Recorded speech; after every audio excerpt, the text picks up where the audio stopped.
여러분 안녕하십니까. 6월 2일 화요일장 파이널샷 시작합니다. 오늘 국내 증시는 9,000포인트에 바짝 다가서는 모습이 나타나다가 외국인의 매도 물량이 오늘도 쏟아지면서 빠르게 반락을 했습니다. 하지만 낙폭을 만회하려는 시도를 하고 있는 코스피고요. 코스닥 같은 경우에는 지금 지속적으로 지수의 하락이 이어지곤 있는데 수급적인 측면에서는 저점 매수세가 메이저 수급주에서 받쳐주고 있다는 점은 긍정적입니다. 소비자 물가가 상승을 하고 원달러 환율이 강세를 보였다는 점이 우리 시장에는 부담으로 작용되고 있는데요.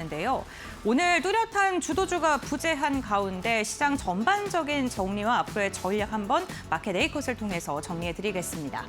네, 오늘 A컷으로 준비한 사진은요. 닷컴 버블의 사진과 AI 시장의 사진을 좀 준비를 했습니다. 지금 증권가 일각에서는요. IT 버블 때보다 지금의 시장 주도주들의 상승력이 오히려 더 많이 상승했다, 초과를 했다라고 바라보면서 지금까지 우리 시장이 조금 스무스하게 상승 랠리를 이어갔다면 이제는 좀 대응하기 쉽지 않은 시장이 될 것이다라고 이야기를 했습니다. 오늘 시장만 보더라도 변동성이 극심하게 나타나면서 개인 투자자분들께서 손을 대기는 조금 힘든 장세가 이어지고 있는데요. 그렇다면 시장의 과열 증세 그리고 어떤 업종 우리가 접근해야 되는지 한번 살펴보시죠. 네, 시장에서 과열 신호가 지금 나타나고 있습니다. 코스피가 9,000포인트를 앞두고 변동성이 나타나고 있는 건데요. 오늘 8,900선 돌파 후에 하락으로 전환했고 장중에 3%가량 빠지다가 현재 구간에는 그 낙폭을 만회하려고 합니다. 대표적인 시장의 과열 신호라고 할 수 있는 B2, 신용융자 잔고가 하루 만에 가파르게 증가했다는 점을 좀 참고해 보시면 좋겠는데요.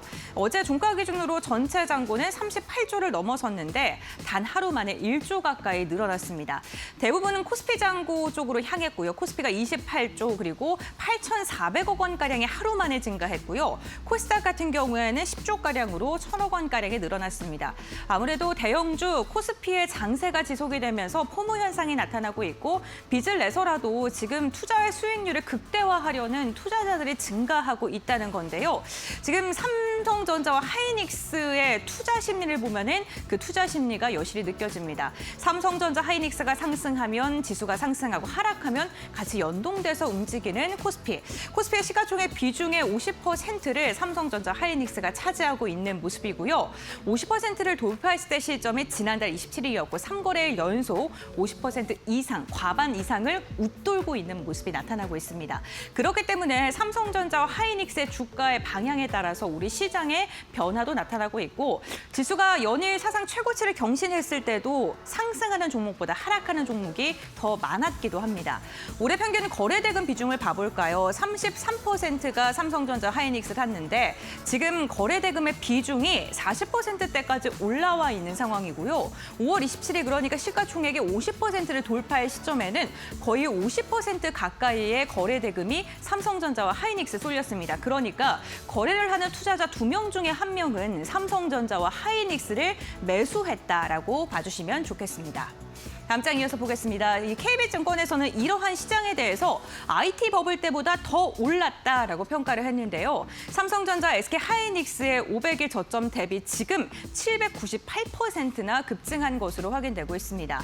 보시면은 1990년대부터 2026년도까지 그래프가 나오고 있는데요. 이 빨간 색깔의 표가 500일 저점 대비 상승률이고요. 이 파란색 실선이 삼성전자, SK하이닉스의 절대 주가입니다. 지금 주가가 지속적으로 상승을 하고 있는데 보시면 최근에 가장 급격하게 변동성이 보이고 있는 게 확인되고 있고요. 500의 저점 대비 상승률의 꼭지점도 가장 높은 구간에 위치했습니다. 보시는 것처럼 닷컴 버블 때보다 훨씬 더 높아져 있는 추이가 나타나고 있죠.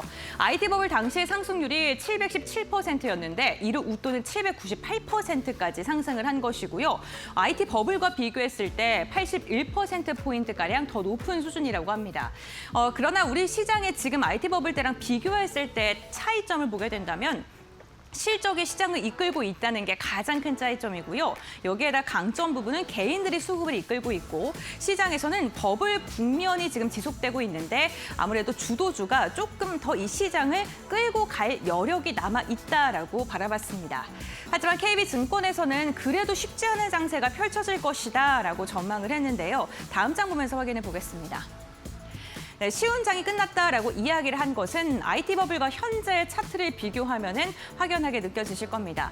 IT 버블 때 보시게 되면 이 변동성이 파란 색깔에 있는 표인데요. 이 실선이 삼성전자, SK하이닉스의 절대 주가인데 후반으로 갈수록 이 변동성이 있는 그래프가 급격하게 요동치는 게 확인되고 있습니다. 급락을 했다가 급등했다가 후반부는 그렇고요. 이 전반부에는 좀 스무스하게 움직이는 모습이 나타났었는데요. 지금 삼성전자, SK하이닉스의 주가의 변동성 추이를 보면 지금까지는 스무스하게 잘 올라왔는데 점점 더 변동성을 확대하고 있는 국면에 들어갔다라고 이야기를 했습니다.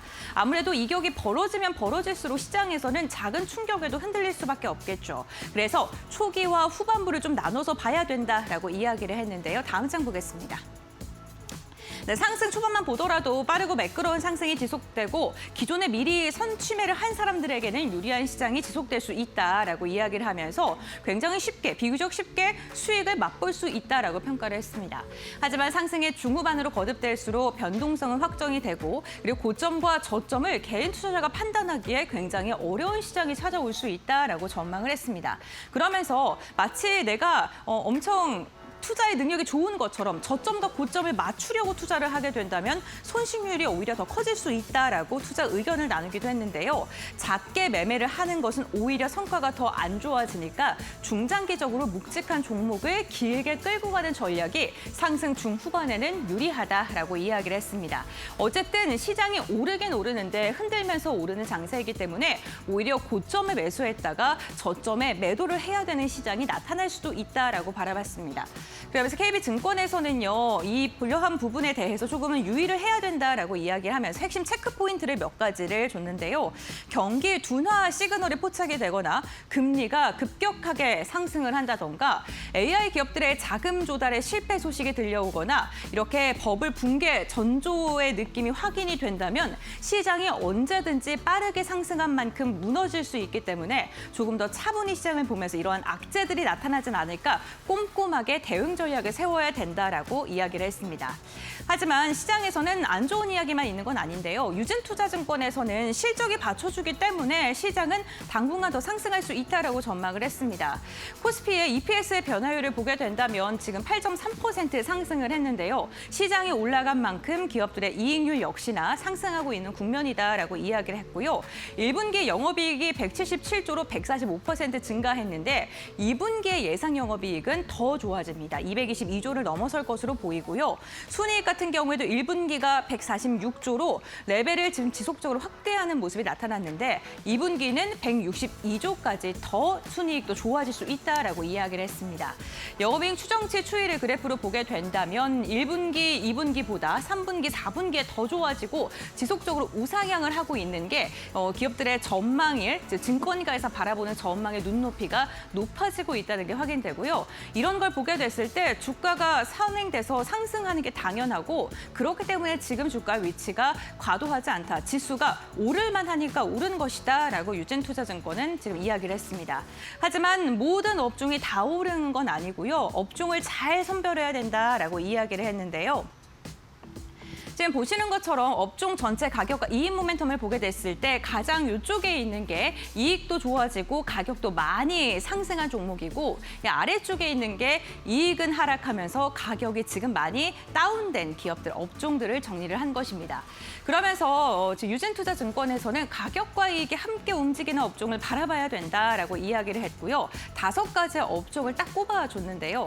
먼저 반도체, 지속적으로 봐야 된다라고 이야기했습니다. 주가가 많이 오르긴 했지만 기업의 이익 추정치가 지속적으로 상향되고 있기 때문에 이 부분을 놓치면 안 된다라고 가장 먼저 반도체 업종을 이야기했고요. 요즘에도 뜨겁지만 오늘은 좀 깊게 조정받고 있는 IT 하드웨어 쪽도 꾸준하게 살펴봐야 된다라고 이야기하면서 IT 기판과 그리고 AI 기판과 그리고 부품 모멘텀을 살펴봐야 된다라고 이야기를 했습니다.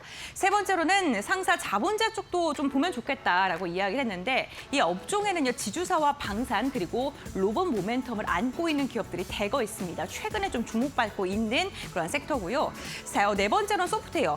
최근에 또 SI, 삼성 SES 같은 기업들 좀 주목받고 있죠. 인프라, 클라우드, SI 쪽을 좀 전망을 좋게 하면서 소프트웨어 쪽도 바라봐야 된다라고 이야기를 했고, 마지막으로 특이한 게 화장품. 최근에 주가가 많이 하락하지 않았습니까? 그런데 주가가 내려간 것과 비교했을 때 이익 추정치는 상승하고 있기 때문에 화장품도 굉장히 매력적인 구간이다라고 내다봤습니다.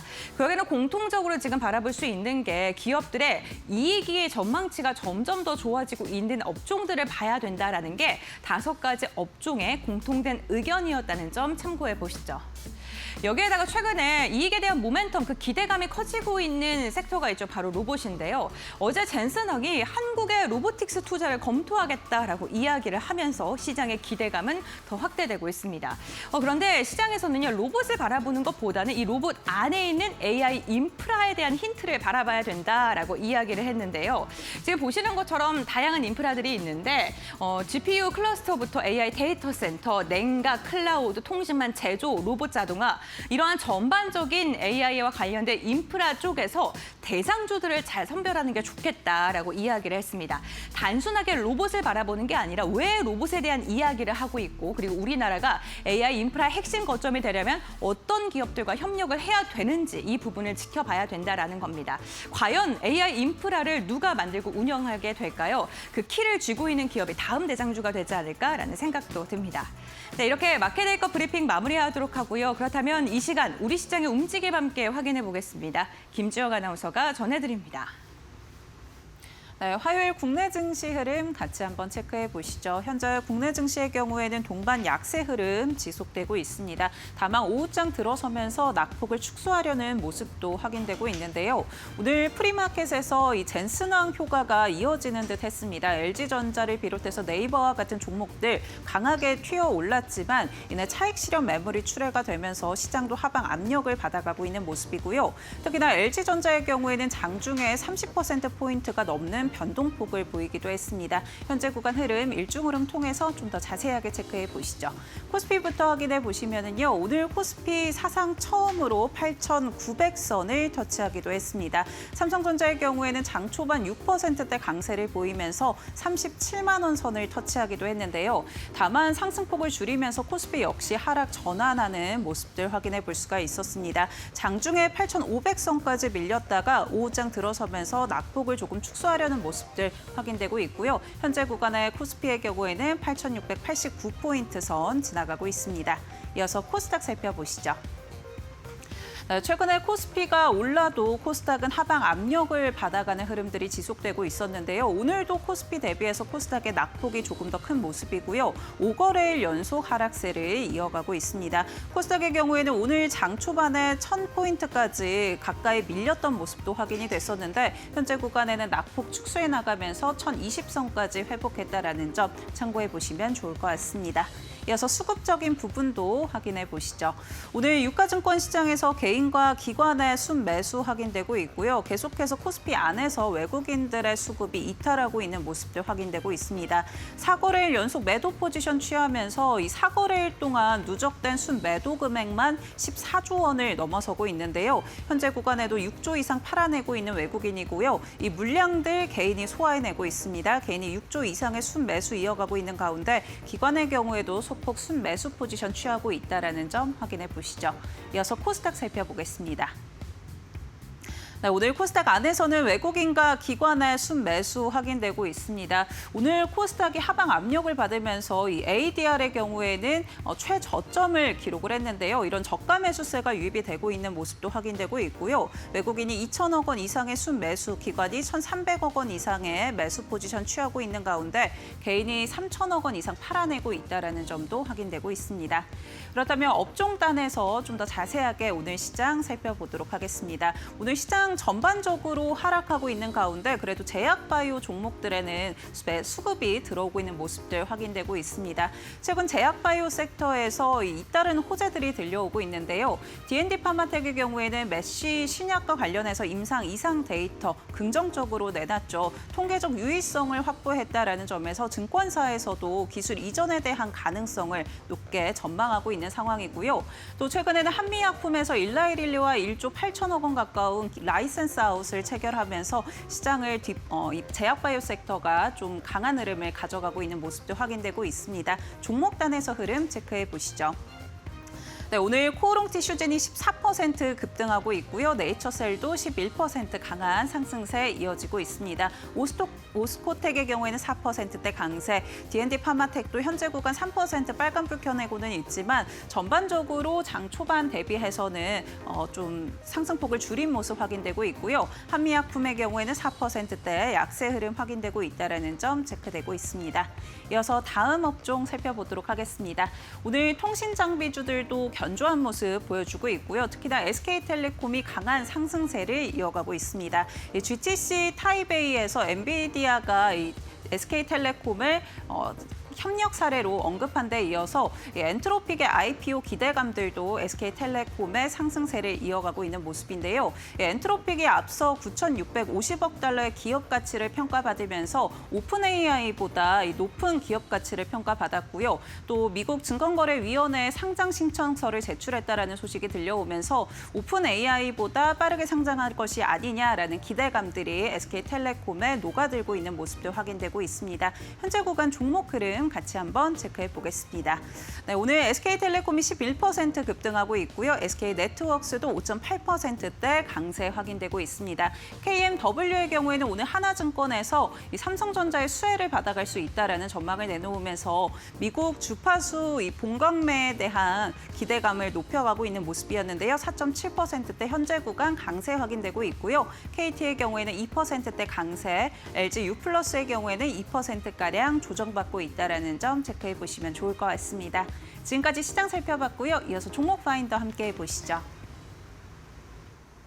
네, 파이널샷 함께하고 계십니다. 신민영입니다. 이어서 종목별 자세한 이슈 체크해 보고요. 오늘의 투자 전략 함께 정비해 보도록 하겠습니다. 오늘도 다양한 이슈들 시장을 움직이고 있는데요. 첫 번째 이슈 살펴보겠습니다.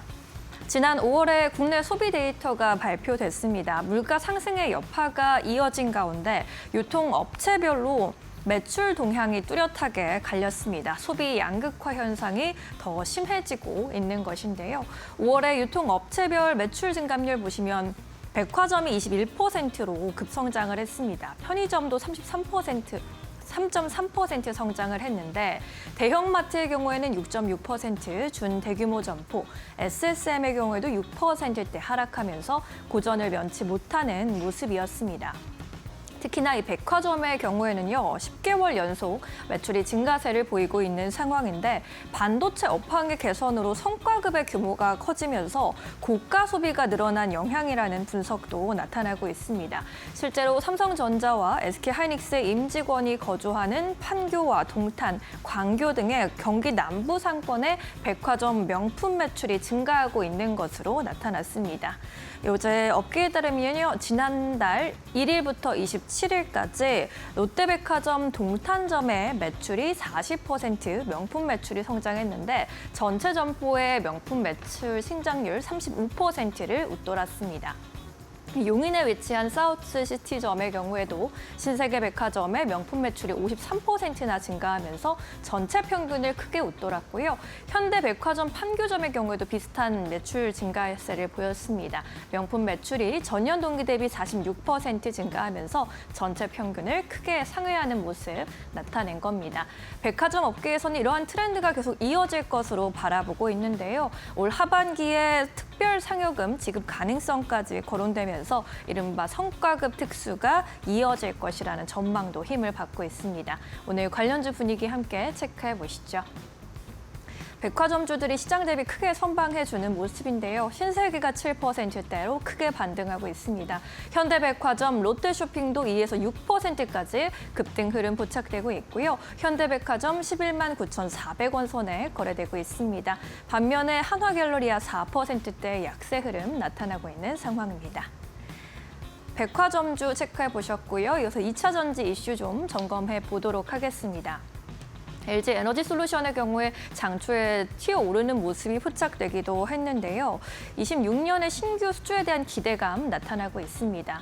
이제 지난주에 DT 에너지 향으로 북미 ESS 공급 계약을 알리면서 시장에서 또 한 번 주목을 받은 바 있고요. 올해 초에도 5기가와트시의 계약 물량을 공개를 하기도 했습니다. 시장에서는 이번에 이제 상반기까지 나온 물량이 11기가와트시 정도인데 올해 신규 목표치가 90기가와트시임을 고려했을 때 향후에 추가 수주 가시성이 높다라는 판단을 내놓고 있는 상황입니다. NH투자증권에서 같은 맥락으로 오늘 리포트를 제시했는데요. 2차 전지 산업에 관련 리포트를 제시하면서 올 하반기에 수주가 쏟아질 예정이라고 평가를 했습니다. LG 에너지 솔루션과 삼성 SDI를 중심으로 EV와 ESS 신규 수주가 하반기에 집중적으로 구체화될 것이라는 전망이고요. 업종 전반의 실적 추정치 상향 조정과 함께 주가 반등으로 이어질 것이란 전망 제시했습니다. LG 에너지 솔루션을 최선호주로 제시했는데 하반기의 실적 전망치 상향을 주도할 기업이 바로 LG 엔솔이 될 것이라는 분석이었습니다. 오늘 관련주 분위기도 함께 살펴보시죠. 장 막판에 시장에 이제 탄력이 많이 떨어지게 되면서 많은 종목들이 하락 전환하긴 했는데 LG 에너지 솔루션 현재 2%대 약세 구간 지나가고 있고요. 44만 3천 원 선 지나가고 있습니다. 삼성 SDI도 오늘 조정이 꽤 깊습니다. 5%대 약세. LG화학과 에코프로까지 약세권 움직임 나타내고 있고요. 반면에 SK이노베이션이 2%대 강세 흐름 이어가고 있습니다. 11만 9,500원 선에 거래되는 모습입니다. 2차 전지 분위기 살펴봤고요. 또 오늘 핫한 종목이죠. SK텔레콤 관련 이슈 또 짚어보겠습니다. 어제 대만에서 열린 엔비디아 GTC 타이베이 기조 연설 중에서 제조 피지컬 AI 분야의 주요 협력 파트너로 소개되면서 오늘 시장에서 관심을 많이 끌고 있고요. 이 자리에서 SKT의 디지털 트윈 기술에 대한 영상이 공개됐습니다. 이 디지털 트윈 기술이라 함은 실제 공장, 설비 등을 가상 공간에 구현을 해서요. 시뮬레이션을 통해서 공정 변경이나 설치 배치 등의 영향을 사전에 검증하는 핵심적인 피지컬 AI 기술이라고 하는데 기술력을 또 인정받았다라는 평가 속에 오늘 장에서 불을 뿜어내고 있습니다. 여기에 더해서 또 엔트로픽의 지분을 보유하고 있기 때문에 이에 따른 지분 가치 상승 기대감이 올라오고 있죠. AI 상장에 선두로 나선 엔트로픽, 미국 SEC의 비공개 IPO 신청서를 제출한 것으로 알려지면서 경쟁사 오픈 AI를 추월했습니다. 기업 가치도 역시나 1조 달러를 육박하고 있는 것으로 확인이 됐는데 시장의 예상보다 좀 빠른 행보에 또 시장이 주목하고 있는 모습이고요. 여러 외신에서도 긍정적인 평가를 내놨습니다. 영국의 일간 가디언에서는 오픈 AI를 제치고 세계에서 가장 가치 있는 AI 스타트업이 됐다라는 평가를 내놨고요. 또 엔트로픽의 IPO의 경우에는 AI 버블의 시험대가 될 것이란 전망도 받고 있죠. 로이터 통신은 이 치솟은 비상장 AI 기업의 가치 속에서 투자자들의 AI 수요를 시험하는 중대한 단계다라는 코멘트를 제시하기도 했습니다. 오늘 SKT 관련해서 또 통신주, 통신 장비주 흐름 함께 체크해봐야 할 필요가 있겠는데 텔레콤이 9%, 10% 급등세 연출하고 있는 가운데 KMW, OE솔루션과 같은 통신 장비주들도 동반 강세 흐름 연출하고 있고요. KT도 양호한 흐름 보이고 있습니다. LG유플러스는 1% 안팎의 조정 구간 지나가고 있습니다. 네, 이슈가 있는 종목들 위주로 먼저 점검해 봤고요. 이어서 오늘도 전문가님과 함께 놓치지 말아야 할 종목들 살펴보도록 하겠습니다. 레몬리서치 김민수 대표 함께하겠습니다. 어서 오십시오. 네, 이어서 대표님이 골라주신 오늘의 특징주들 또 종목 파인더에서 찾아보도록 하겠습니다. 오늘도 어제에 이어서 로봇 관련주들 많이 눈에 띄고 있고요. 또 삼성출판사가 장중에 상한가 기록하기도 했습니다. 오늘 또 제약바이오 종목들, 한미약품 같은 종목들까지 시장에 관심을 받고 있는 상황. 어떤 종목을 집중적으로 보면 좋을지 첫 번째 특징주 열어보겠습니다. 두산 로보틱스 보도록 하겠습니다. 어제 상한가로 마감했는데 오늘도 10% 이상 급등 흐름 보여주고 있고요. 이른바 젠슨항 관련주로 또 엮이고 있는 모습이네요. 두산 로보틱스 기세가 너무 좋은데 어떻게 보십니까? 네, 전수당 선생님께서 끌어가는 또 하나의 종목이다라는 쪽에서 방안과 함께 모멘텀을 갖추는 종목이라고 보여지고 있는데요. 네. 특히 과거에도 어떤 협력에 대한 모습들이 좀 있다 보니까 엔비디아의 또 피지컬 AI와 관련된 협력 기대감이 좀 높아지지 않나라는 쪽으로 바라보고 있고요. 그런 쪽에서 수급적인 동향을 보게 되면 외국인들은 이틀째 강하게 사다가 오늘은 차익 매물을 보입니다. 근데 기관이 3일째 연속으로 순매수를 보이다 보니까 그에 따라서 주가도 좀 반응을 한다라는 쪽으로 바라보고 있고요. 그런 쪽에서 일단 가장 먼저는 하드웨어 쪽으로 바라보던, 그러나 즉 로봇 만드는 회사다라는 쪽에 이름이 붙어서 협동 로봇 중심으로 만들었다가 이게 AI 자동화 플랫폼으로 사업을 구조 전환을 했습니다. 이 부분이 시장에서 그렇게 잘 먹히지 않는 부분들이었는데 이게 오랜만에 또 변화가 되면서 시장에서 그러면 플랫폼 회사네라는 쪽에 대한 시각들을 강하게 가져간다고 봐야 될 것 같고요. 기존에는 협동 로봇이라든가 이제 ARM, 자율주행 로봇이죠. 이런 쪽들에 대해서 단품 판매 쪽에서 강화시켰다가 이를 이제 줄이고 AI 솔루션 중심으로 전면적인 전환을 시도하기 시작했습니다. 그래서 자동화 솔루션 관련된 쪽들이 작년에 매출 비중이 22%였다가 올해 1분기에 38%까지 늘어났고요. 북미 매출 비중이 51%까지 늘어났다라고 하게 되면 로봇과 관련된 솔루션 쪽에 대한 강한 변화가 좀 나오기 시작한다는 쪽에서 시장의 기대감이 좀 더 높아졌다고 봐야 될 것 같습니다. 그런 쪽에서 이제 엔비디아의 협력 관계에 대해서도 시장에서 관심이 높아지고 있는 모습들인데 특히 피지컬 AI의 핵심 파트너십을 맺었다라는 쪽들에 대해서 이번에 그래서 와서 이번에 컴퓨텍스 대만에서도 두산 쪽에서 갖고 이번에도 방한을 하게 되면은 여러 가지 행사, 특히 야구장에서 두산 시구까지 할 정도까지 끈끈한 관계가 아니냐, 시장에서 그렇게 바라보고 있는 상황들인데요. 그래서 엔비디아 협력을 통해서 2027년까지 에이전틱 로봇 관련된 OS 기반의 지능형 솔루션을 출시하겠다라는 쪽에 대한 기대감이 상당히 높다고 봐야 될 것 같습니다. 그만큼 엔비디아가 조금 더 구체화된 피지컬 AI의 능력을 보여준다라고 하게 되면 그의 수혜를 받을 수 있겠다고 바라보고 있고요.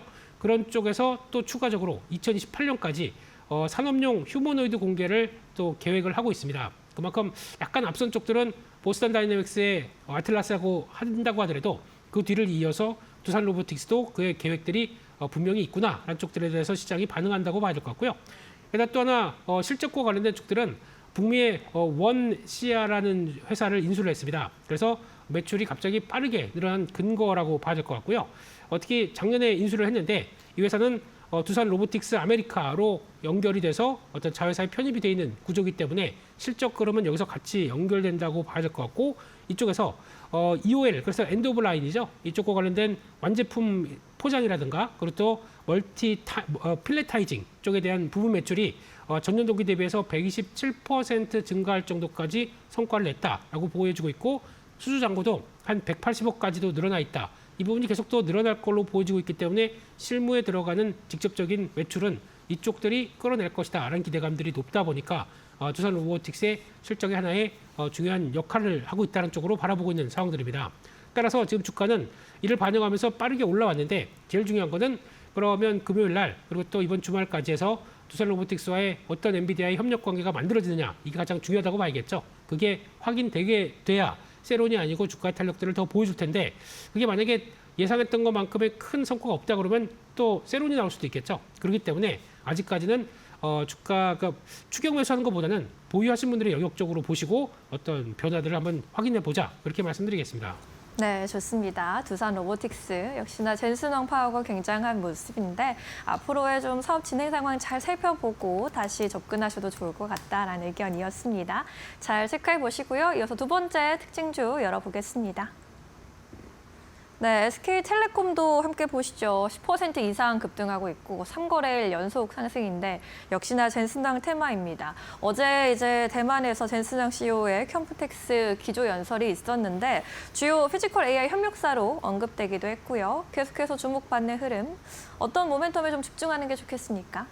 네, 수급은 별로 그렇게 썩 좋지 못합니다. 특히 시장에서는 SK텔레콤 같은 약간 방어주 쪽의 종목들이 그리고 통신주 쪽의 종목들이 갑자기 주가가 오른다? 그러면 당연히 외국인이나 기관들이 비중을 줄일 수밖에 없습니다. 그런 쪽에서 외국인들은 3일째, 그리고 또 기관은 이틀째 순매도가 이어지고 있는데 주가는 강하죠. 네, 그런 쪽에서 그래도 어느 정도 엔비디아의 성과가 나올 수 있겠다는 기대감 때문에 강한 모습들이라고 봐야 될 것 같은데 일단 가장 먼저는 실적에 대한 변화를 볼 수 있을 것 같습니다. 첫 번째로 해킹과 관련된 일회성 비용들이 소멸됐다라는 쪽들이죠. 그래서 특히 작년 4월이었습니다. 유심 해킹 사고로 인해서 가입자 50만 명 이상이 이탈했고 해킹 피해 보상 비용이라든가 그리고 또 과징금, 퇴직금 이런 일회성 비용들이 다 같이 들어가다 보니까 실적이 빠르게 작년은 안 좋아졌었죠. 네, 그럼에도 불구하고 올해 이런 일회성 비용의 부담이 소멸되기 시작하면서 올해는 연결 기준으로 영업이익이 2조 원대, 작년에 위축된 것까지 포함해서 벗어나기 시작한다. 그러면 이제 정상화가 되는 모습들이겠죠. 그를 기대하는 모습들이 더 높다라고 봐야 될 것 같고요. 두 번째는 계속 나오는 얘기입니다. 지분과 관련된 숨겨진 자산 가치에 대해서 시장이 많이 바라보고 있는데 첫 번째 리벨리온이라는 회사죠. SK텔레콤과 함께 그룹사가 전부 지분을 약 한 18.2%를 보유하고 있습니다. 근데 이쪽들은 이번에 국민성장펀드가 투자에도 참여했고 올해 3조 4천억 정도의 밸류로 상장할 걸로 보여지다 보니까 그만큼의 어떤 자산 가치는 확인될 수 있겠다 쪽이고 또 하나 오늘 나왔던 얘기 엔트로픽이 비공개로 SEC 쪽에서 기업 공개 신청을 했다라는 쪽으로 보게 되면 SK텔레콤이 약 한 0.3% 정도의 지분을 갖고 있는 걸로 보여지고 있습니다. 근데 지금 이제 가치 평가를 해서 나오게 되면 지분 가치는 최대 4조 원까지 보여줄 수 있겠다라고 나오다 보니까 그에 따른 지분의 어떤 가능성들과 상장하게 되면 그에 따른 지분 가치가 더 커질 수 있겠다라는 기대감이 높다고 봐야 되겠죠. 마지막으로 세 번째는 AI 사업에 대한 본격적인 성장의 기대감이 높다고 보는데 특히 데이터 센터 관련된 매출이 작년에 34% 이상 늘었던 모습들이고요. B2B 쪽이죠. AI 솔루션 쪽도 한 1980억대까지 성장을 했던 모습들이고 게다가 또 A-라고 하는 SK텔레콤이 끌어가고 있는 또 하나의 AI 서비스 쪽기 가입자 수가 작년 4분기 기준으로 1,120만 명, 약 한 35% 늘었다라는 쪽들도 기대감이 높다고 봐야 될 것 같은데 앞서 앵커님 말씀하셨던 디지털 트윈 같은 경우도 지금 피지컬 AI의 B2B의 수익원으로 확보된다. 특히 구독 서비스를 이용하고 있는데 아마존 웹 서비스까지 들어갈 정도로 경쟁력이 있다는 쪽으로 바라보고 있고 SK그룹의 내부 수요죠. 게다가 이게 외부까지 확장된다라는 기대감과 함께 엔비디아의 파트너십까지 강화되게 되면 부각을 받을 것이다. 라는 쪽으로 바라보고 있고요. 또 하나 주주환원에 정책이 이제 실적이 제대로 돌아오기 시작하다 보니까 복원 기대감이 높다고 봐야 될 부분들인데 연결 기준으로 당기순이익의 50% 이상을 환원하겠다라고 천명한 만큼 그에 따라서 올해 배당금은 2024년도 수준까지 돌아갈 것이다. 라는 쪽에서 3,500원대 쪽으로 돌아가게 되면 일단 3% 가까운 배당 수익률이 보여진다라고 했을 때 기대감은 높아진다는 쪽들도 하나의 동력으로 자리하는 것 같은데요. 하지만 주가가 좀 어느 정도 올라온 상황이기 때문에 이 기대감만 가지고 움직이기는 조금 좀 부담도 있다라는 쪽에서 신규 매수는 오히려 눌림목에 들어가는 게 제일 좋겠다라고 봐야 될 것 같고요. 추격 매수보다는 계속 눌림목 쪽에 대응한다라는 관점 쪽으로 보시되 마찬가지로 엔비디아의 협력 관계를 확인한 다음에 본격적으로 대응하는 게 더 좋겠다 그렇게 말씀을 드리겠습니다. 네, SK텔레콤 AI 모멘텀은 차근차근 잘 쌓아가고 있는 것으로 보이는데 실제로 엔비디아의 어떤 협력 이야기가 나오는지 앞으로의 좀 사업성을 잘 지켜보시는 것도 좋을 것 같습니다. 두 번째 특징주로 만나봤습니다. 이어서 오늘의 공략주를 여쭤보고 싶은데 오늘 전반적으로 시장은 좀 처지는 분위기입니다. 내일 또 선거 때문에 하루 쉬어가기도 하고요. 어떤 종목을 좀 집중해서 보면 좋을지 공략주 열어볼게요. 네, KB금융 골라주셨네요. 금융주를 지금 이 시점에서 봐야 하는 이유 어떤 것들이 있을까요? 네, 조금 시장이 정신없고 많이 오르다 보니까 약간 또 방어적인 쪽의 종목들이 없을까라는 쪽에서 그래도 그래 안정적인 종목을 찾자라고 하게 되면 금융주 같은 KB금융 쪽이 무게가 실릴 수 있다고 보여지고 있고요. 네. 게다가 또 지금 분위기 같이 약간 삼성생명도 올라가고 삼성화재 같은 보험주들이 올라간다라는 쪽들은 일단 앞으로의 변화를 금리 인상이 된다라는 쪽에서 조금 더 무게를 맞추고 움직이는 과정이다 보니까 그에 따른 수혜를 본다라고 하게 되면 이런 은행주 쪽에 기반이 되어 있는 KB금융이 좀 더 수혜를 보지 않나라는 쪽으로 바라보고 있습니다. 특히 이쪽은 그동안 초과이익 환수 관련된 얘기라든가 예대마진 규제, 정부에 대한 규제가 좀 강화된 모습들이었고 부동산에 대한 가계부채 규제가 강화되는 모습들이다 보니까 약간 어떤 뻗어나가기 좀 부담스럽다라는 쪽으로 보여지는데 그럼에도 불구하고 실제 금리가 올라간다. 특히 이번에 한국은행 쪽에서는 새로운 신임 총재께서 올해 하반기에 이 두 차례 금리 인상에 대한 얘기를 했기 때문에 그에 따른 수혜를 본다라고 하게 되면 예대 마진이 벌어지는 부분들도 아마 수혜를 볼 수 있겠다는 쪽에서 시장의 기대감이 좀 더 높아질 수 있겠다라고 바라보는 모습들이고요. 게다가 또 은행 관련된 이익 쪽은 한 1조 원대까지도 이익이 정상화되기 시작하는 모습들이고 한때는 정부 규제 때문에 이 부분을 빠르게 어떤 주주 환원이나 아니면 또 상생금융 쪽으로 넘기는 게 아니냐라는 쪽들로 보여줬었는데 여전히 이익과 관련된 부분들은 이상이 없다라고 바라보는 흐름들이고요. 또 하나 비은행 이익들의 비중이 40%까지 올라오기 시작합니다. 그동안은 은행만 봤었는데 그게 아니라 증권 쪽이 실적이 상당히 좋죠. 그러다 보니까 KB증권 그리고 또 손해보험, 카드 캐피탈 모두 다 차지하는 비중들이 많이 올라오는 상황 쪽에서 아마 증권이 가장 많이 올라왔다고 봐야 될 것 같습니다. 그게 끌어올려야 보니까 시장에서 변화들도 높아졌다고 봐야 될 것 같고요. 또 하나 금융주가 일반적으로 움직일 때 보게 되면 분기 배당을 앞두고 있는 달에 가장 강하게 반영이 돼서 움직입니다. 보통 3월 달, 그래서 분기 배당 끝나고 4월 달에 받기 위한 과정을 보게 되면 3월 달에 많이 움직였고 또 6월 달도 마찬가지로 분기 배당이 끝난다. 그럼 6월 달엔 본격적으로 움직일 가능성이 높기 때문에 이번 달 같은 경우도 오히려 탄력을 받을 수 있겠다라고 바라보는데 기존의 주주 환원에 대한 모습들도 강화시키기를 시작을 했죠. 3.8% 규모의 자사주 소각을 실행하겠다라는 쪽들과 함께 순수 자기자본 쪽에서 13%에 대한 초과 분은인, 그러니까 지금 약 한 2조 8천억 정도가 될 것 같습니다. 이쪽을 활용해서 배당을 1조 6천억대 그리고 또 자사주 매입도 추가로 1조 2천억 하겠다라는 쪽에 대한 흐름들이 계속 확인되게 되면 그만큼 시장에서는 밸류업에 가까운 종목이다라는 쪽에서 조금 더 빠르고 강하게 나올 수가 있겠다고 바라보고 있는데요. 이거는 아마 올해 내내 이어질 부분이기 때문에 그와 관련된 계획과 흐름들이 맞아가는지 조금 더 체크해야 될 걸로 보여지고 있고요. 그런 상황 쪽에서 저평가는 계속되고 있습니다. 12개월 선행 PR로 보게 되면 여전히 8배, 9배가 안 되는 수준이다라고 하게 되면 이 부분도 메리트가 있다고 봐야 될 것 같고 PBR도 0.9배 정도고 마찬가지로 그렇게 비싸지 않은 금융사라고 봐야겠죠. 게다가 또 배당도 지금 기준으로는 한 2.8%. 아마 아까 말씀드렸던 배당 부분까지 늘어난다 그러면 조금 더 늘을 가능성도 있는데 주가가 이 상태다 그러면은 배당 수익률은 더 올라갈 수 있다라는 쪽으로 바라보고 있는데요. 지금 패턴을 보게 되면 주가가 옆으로 횡보를 하는 과정 쪽에서 중요한 지지권들을 다 마련해놓고 다시 한번 박스권을 왔다 갔다 하는 모습들입니다. 그만큼 안정적인 패턴이다 보니까 주가가 더 밀리지는 않고 거기다 또 거래가 조금씩 늘어나면서 지지권에 대한 모습들을 강하게 가져간다. 그러면 탄력을 좀 더 받아갈 수가 있겠죠. 그런 쪽에서 일단 박스권 상단부를 돌파한다라고 하게 되면 지난번 고점 때 나왔었던 가격대 17만 원대보다는 살짝 올려서 한 18만 원대 정도까지 목표가를 삼아봐도 되겠다라는 생각으로 봐야 될 것 같고요. 손절가는 지난번 나왔던 박스권 하단부 14만 원대가 이탈되는 가격들을 손절가로 보면서 대응하는 전략에 포인트를 맞추도록 하겠습니다. 네, KB금융 짚어주셨습니다. 이제 금리 상승에 대한 이야기 나오면서 은행, 비은행까지 실적 계속 성장할 것으로 보이고 시장의 변동성이 워낙에 크다 보니까요. 이런 묵직한 종목 쪽으로 시선을 두는 것도 또 하나의 전략이 될 것 같습니다. 목표가 18만 원, 손절가 14만 원까지 꼭 기억해 보시길 바라겠습니다. 오늘 대표님 말씀은 여기까지 듣도록 할까요? 자세한 설명 고맙습니다.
엔비디아 젠슨 황 CEO가 이번 주 한국을 찾아 국내 주요 그룹 총수들과 AI 동맹 확대에 나선다. 반도체를 넘어 로보틱스와 피지컬 AI까지 협력 범위를 넓히며 미래 산업 주도권 경쟁이 본격화되는 모습이다. 재계에 따르면 황 CEO는 오는 4일 방안에 최태원 SK그룹 회장, 구강모 LG그룹 회장, 이혜진 네이버 의장 등과 연쇄 회동을 가질 예정이다. 정의선 현대차그룹 회장도 참석을 조율 중인 것으로 알려졌다. 특히 이번 만남은 데이터 센터 중심의 AI 경쟁이 자율주행, 로봇, 스마트 팩토리 등 현실 세계로 확장되는 시점에 이뤄진다는 점에서 주목된다. 엔비디아와 국내 기업들이 차세대 AI 생태계 구축을 위한 협력 방안을 논의할 것으로 전망된다. 회동 장소로는 서울 성수동의 한 삼겹살집이 유력하게 거론된다. 지난해 깜보치킨 회동에 이어 이번에는 삼겹살 소맥 회동이 성사될지 관심이 쏠린다. 시장은 이번 방안이 한국 AI 기업들에 어떤 기회를 가져올지 주목하고 있다.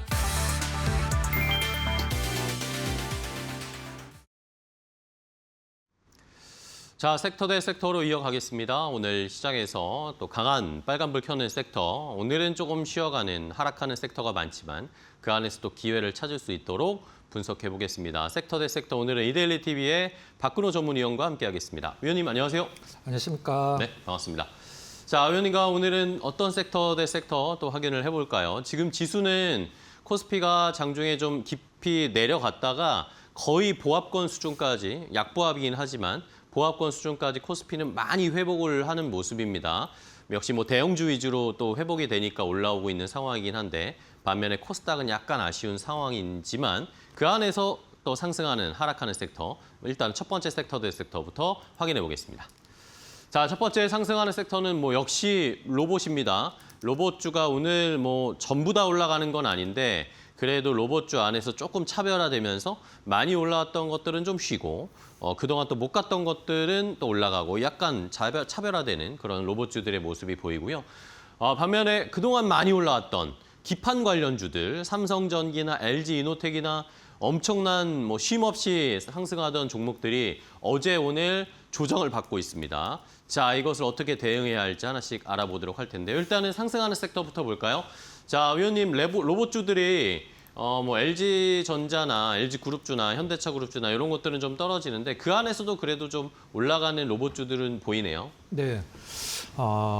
이제 이 상승 섹터, 하락 섹터 저희 코는 이제 특성상 상승 섹터에서 하나, 그다음에 하락 섹터에서 하나 이제 두 개씩 골라야 되는데 시장이 이제 너무 좋아도 사실 이게 이제 너무 좋으면 이제 어떤 특정 업종이나 섹터가 이제 두드러지지 않으니까 그때도 좀 약간 고민이 되긴 합니다만 오늘처럼 이제 너무 오른 섹터가 없어도 사실 상승 섹터를 찾는데 좀 약간 좀 고민이 되기도 하죠. 일단 젠슨은 이제 소위 얘기하는 우리가 보통 영화나 드라마 같은 거 볼 때 이제 스쳐도 한 방이라는 단어가 많이 나오는데 젠슨왕 입에서 한 마디만 나오면 이제 상한가를 가는 상황이라 젠슨왕의 입만 지금 주목을 하고 있는 상황인데요. 젠슨왕 어제죠. 어제 이제 대만 GTC, 타이페이 GTC 끝나고 우리 나라 기준은 좀 뒤풀이 할 때, 회식할 때 이제 몇 가지 좀 발언을 한 게 좀 약간 기억이 좀 남는 부분들이 있죠. 어떤 부분이 좀 가장 관심이 있느냐라고 했을 때 이제 로봇이다라고 이제 딱 얘기를 좀 했고 또 건배사가 또 네이버 클라우드였다는 것도 굉장히 좀 관심 좀 갖죠. AI와 로봇이 이제 한국의 잠재력을 극대화할 것이다 이런 부분들을 언급을 하면서 우리나라 로봇주 이제 선별적으로 좀 올라가고 있는데. 오늘 이제 LG 계열에서 그동안에 좀 같이 움직였던 종목군들 중에 좀 많이 엇갈리는 종목들이 좀 있죠. 이제 로봇스타는 이 현상을 갖고 로봇스타는 LG 자회사죠. 근데 로보티즈는 이제 LG가 2대 주주긴 한데 로보티즈는 오늘 못 올라가고 그다음에 뭐 SPG 같은 경우는 오늘 하락인데 감속기 쪽은 이제 로보티즈와 더불어서 SPG 못 올라가는 거 보니까 감속기 쪽은 오늘 좀 약간 시장에서 어떤 좀 소외된 듯한 느낌이 좀 있고 얼마 전에 이제 우리가 휴머노이드를 지금 관심을 갖고 있으니까 휴머노이드를 좀 분석도 하고 휴머노이드 순위를 매기는 미국 사이트가 있어요. 로보잽스라고. 네. 로보잽스에서 이제 휴머노이드 순위를 최근 걸 이제 업데이트를 했는데 1위가 이제 테슬라, 옵티머스였었고 1위가 이제 피규어죠. 피규어 03이 1위였었고 2위가 옵티머스, 3위가 이제 디짓, 이것도 미국 로봇이고 4위가 이제 아틀라스가 차지를 했는데 순위를 매긴 그 이유가 다 옆에 이제 주석으로 붙어 있는데 아틀라스가 왜 4위를 했냐면 왜 이 로봇을 이제 만들었는지 모르겠다. 이렇게 상용화에 좀 늦어질 것이다라고 표현을 했더라고요. 1, 2위, 3위는 다 무엇을 하기 위해서 뚜렷한 목적을 갖고 있는 로봇들인데 아틀라스는 이게 뭘 하려고 만든 로봇인지 뭐 상용화가 좀 약간 늦게 될 것 같다. 그런 부분이긴 합니다만 기술적인 부분은 좀 예외를 하고 아무튼 오늘 시장 전반적으로 톤이 많이 좀 다운되는 시장에서 로봇주가 눈에 띄는 것은 분명한 것 같습니다. 네. 자, 이렇게 로봇주는 뭐 결국에는 젠슨왕 CEO의 뭐 입과 또 이제 앞으로의 행보, 뭐 한국에 와서 뭘 할고 누굴 만날까 이런 것에 연동이 될 수밖에 없는 시장의 분위기인데요. 내일 또 시장이 쉬게 되는데 그 전에 마지막에 또 어떤 모습을 보여줄지를 계속 체크를 해봐야 되겠습니다. 자, 이러면서 일단은 지수가 8,800선까지 올라왔습니다. 다시 이제 강보합권으로 전환이 돼서 뭐 삼성전자가 아무래도 힘을 내니까 지수가 올라가면서 다시 반전이 나왔는데 아쉬운 것은 다른 종목들, 기타, 여타, 중소형 종목들은 떨어지고 또 떨어지고 아직 회복을 못하고 있어서 이 온도차가 너무 극심하게 나는 건 약간 아쉬운 모습입니다.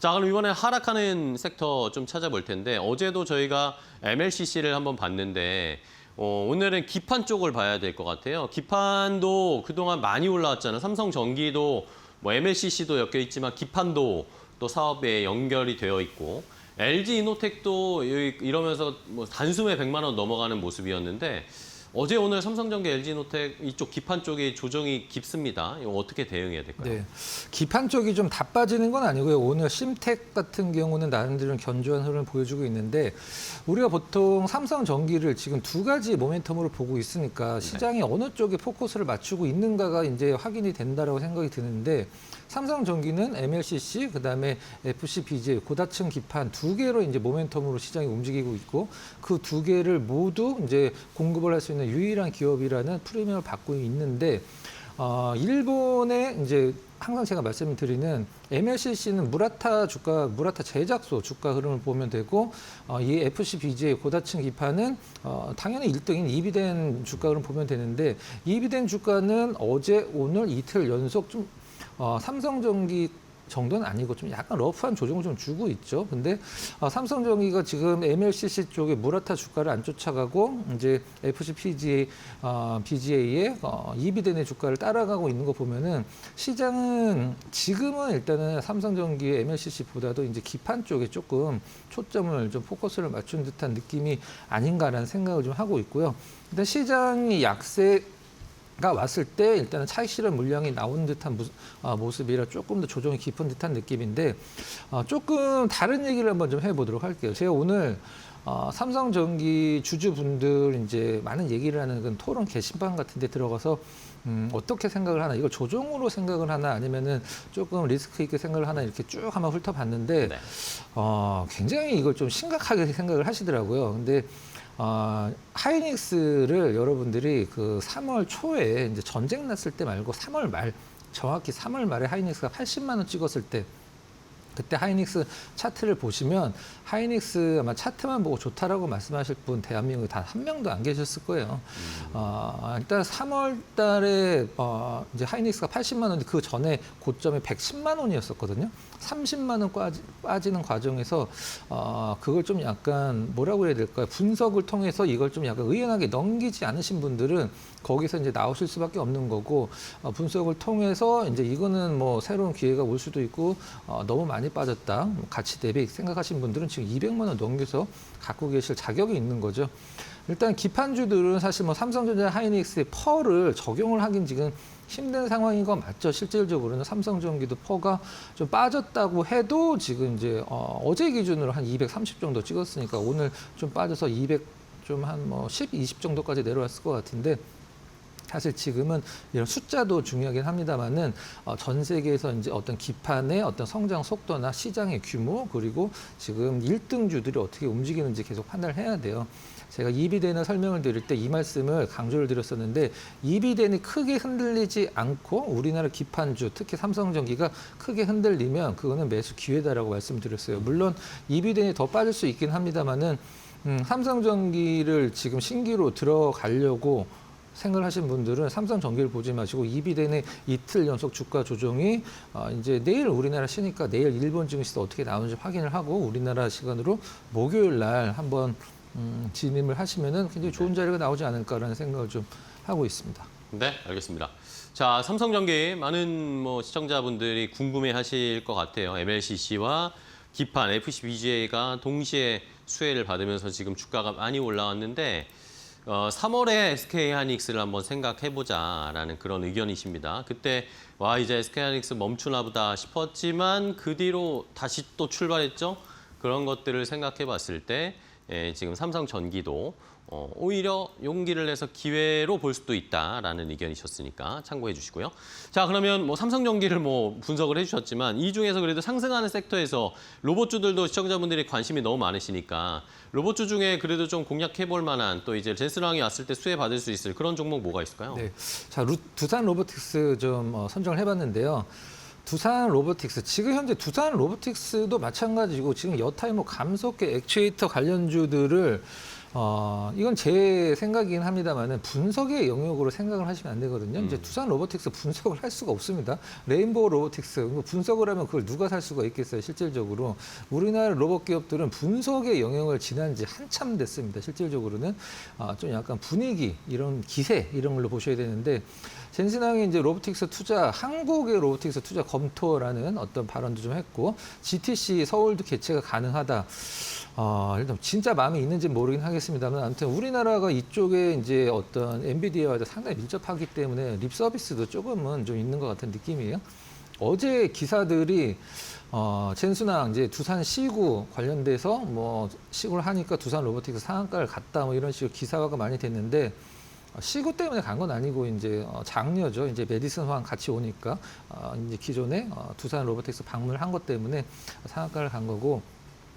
최근에 두산 로보틱스가 가장 좀 색다른 행보를 보여주고 있는 것은 미국 이제 로봇 솔루션 기업이죠. 이제 원엑시아 지분 거의 90%를 인수를 해서 하드웨어에서 이제 솔루션, 소프트웨어, AI 쪽으로 좀 약간 전략을 바꾸는 듯한 느낌인데 이게 저는 실질적으로 두산 로보틱스가 우리나라 협동 로봇 기업들의 한계를 스스로 인정을 한 것이라고 생각을 하고 있습니다. 두산 로보틱스 지금 뭐 전 세계 5위다, 4위다 얘기를 하는데 사실 1, 2, 3위 외에는 아무런 의미가 없는 순위가 바로 이제 협동 로봇에서 4위, 5위라는 숫자고요. 두산 로보틱스 시가총액 지금 10조 원이죠. 10조 원인데 지금 영업이익이나 매출을 보면 사실 뭐 성장주라고 표현을 하니까 이걸 크게 신경 안 쓸 수도 있긴 합니다만 23, 4, 5년도 영업이익 보면 마이너스 500억, 이제 매출을 보면 마이너스 500억, 400억, 300억으로 매출이 계속 줄어들고 있거든요. 사실 이건 성장주라고 사실 표현하기는 어렵고 그건 뭐 레인보우 로보틱스도 뭐 크게 다르지 않다라고 생각을 좀 하고 있습니다. 일단 두산 로보틱스가 이제 그 미국의 원엑시아 지분 인수해서 미국 쪽에 어떤 공략을 할 수 있는 발판을 마련했다라는 것은 상당히 저는 개인적으로는 뭐 잘한 결정이라고 생각을 하고 있고요. 다만 일단 지금 로봇주들은 어떤 기본적인 체력 자체가 그렇게 좋지는 않기 때문에 이렇게 밈으로 움직일 때는 이제 어느 정도 차익실을 해놓고 로보틱스 관련주들 여러분들 매매하신 분들 아마 아실 거예요. 어느 정도 올라가면 하락할 때 중간까지 내려오지 않습니다. 처음에 상승할 때 출발 지점까지 거의 내려오거든요. 그러니까 그런 부분들 단기적으로 봤을 때 염두에 두시고 일단은 이번에도 뭐 소문에 사서 뉴스에 팔아라가 저는 통할 거라 생각을 하고 있어요. 로보틱스 관련주들 단기적으로 좀 고점이 왔다 싶으면은 차익 실현하는 게 좀 합리적인 전략이 될 것 같다. 이렇게 정리를 해보도록 하겠습니다. 네, 알겠습니다. 자, 두산 로보틱스는 오늘도 시장이 어려운데도 잘 가고 있습니다. 슈팅이 나와서 어느 정도 수익을 실현했다, 수익이 왔다 싶으면 어느 정도는 차익 실현이 필요하다라는 조언을 해주셨어요. 잘 시청자분들 감안하시기 바랍니다. 자, 첫 번째 상승 하락 섹터 확인을 해봤고요. 다음 또 상승 하락 섹터 대 섹터로 확인해 보겠습니다. 자, 두 번째는 오늘 백화점주, 뭐 올라가는 섹터가 많지 않은데 백화점주들이 조금 눈에 보여요. 백화점주들 요즘 뭐 외국인 관광객도 많이 오고 실적이 괜찮다라는 그런 의견들이 많이 나오고 있죠. 반면에 하락하는 섹터는 반도체 소부장인데 최근에 코스닥 쪽에뿐만 아니라 뭐 삼성전자, 하이닉스는 주가가 유지하고 견조한데 그 밑단의 소부장 업체들은 또 많이 조정을 받았습니다. 그런데 여기에서도 또 기회가 있지 않을까라는 의견들도 있고요.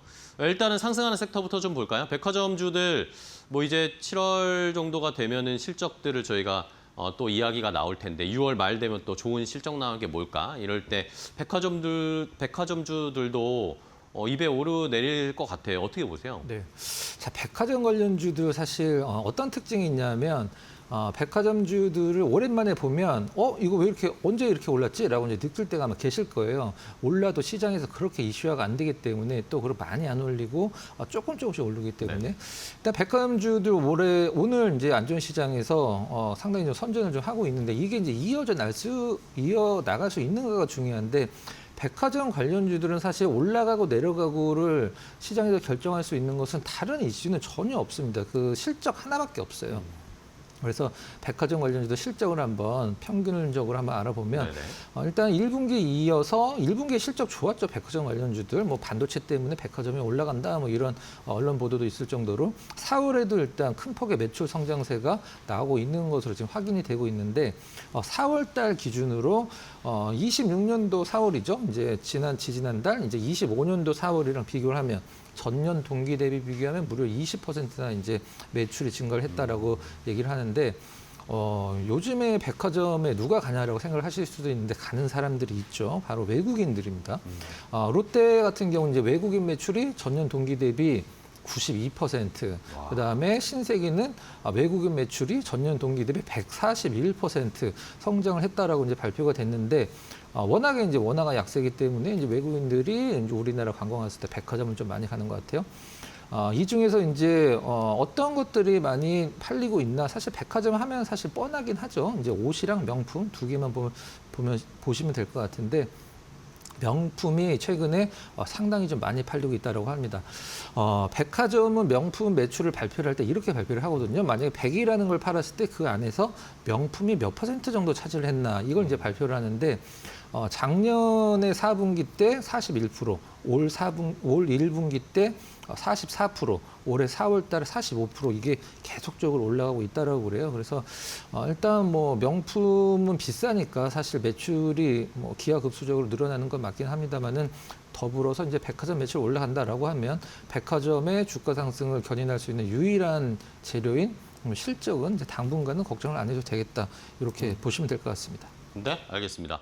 자, 실적에 기반한 투자 역시 신세계, 뭐 현대백화점, 롯데쇼핑 이런 백화점주들 한번 잘 지켜보겠습니다.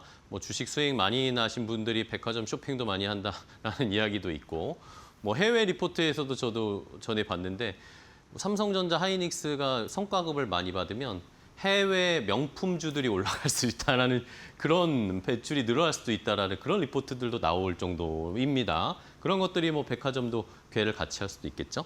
한번 실적 기반으로 한번 투자 잘 적용해 보시고요. 자, 반면에 하락하는 섹터 반도체 소부장인데 자, 삼성전자, 하이닉스를 든든하게 들고 계신 분들이야 지금 굳건하게 지금 두 발 딱 붙이고 버티시고 계실 텐데 그게 부담스러워서 내가 따라갈 소부장 사야지라고 하셨던 분들은 지금 되게 힘드신 분들이 많더라고요. 이 반도체 소부장 쪽은 어떻게 보세요? 네, 반도체 소부장 지금 뭐 하이닉스가 2% 떨어지면 소부장은 뭐 한 20% 떨어지는 느낌이 날 정도로 굉장히 많이 떨어지고 있죠. 일단 외국인 투자자들이 지금 거래소는 물론 삼성전자, 하이닉스를 워낙에 팔 수밖에 없는 상황이죠. 팔기 싫어도 팔아야 됩니다. 이제 한도가 초과가 됐기 때문에 비중이. 근데 코스닥 속을 보면 이게 완전히 다른 세상 얘기가 됩니다. 외국인들 5월 달 한 달 동안 이제 6월 달이긴 합니다만 5월 달 한 달 동안 외국인들 코스닥 수급 보면 굉장히 많이 사고 있어요. 굉장히 꾸준하게 사고 있습니다. 그래서 외국인들이 그럼 5월 달 동안 코스닥을 굉장히 많이 꾸준히 샀는데 그 안에서 무엇을 많이 샀는지 한번 제가 조사를 해봤는데요. 5월 딱 한 달 동안만 봤을 때 외국인들이 가장 많이 산 주식이 바로 파도입니다.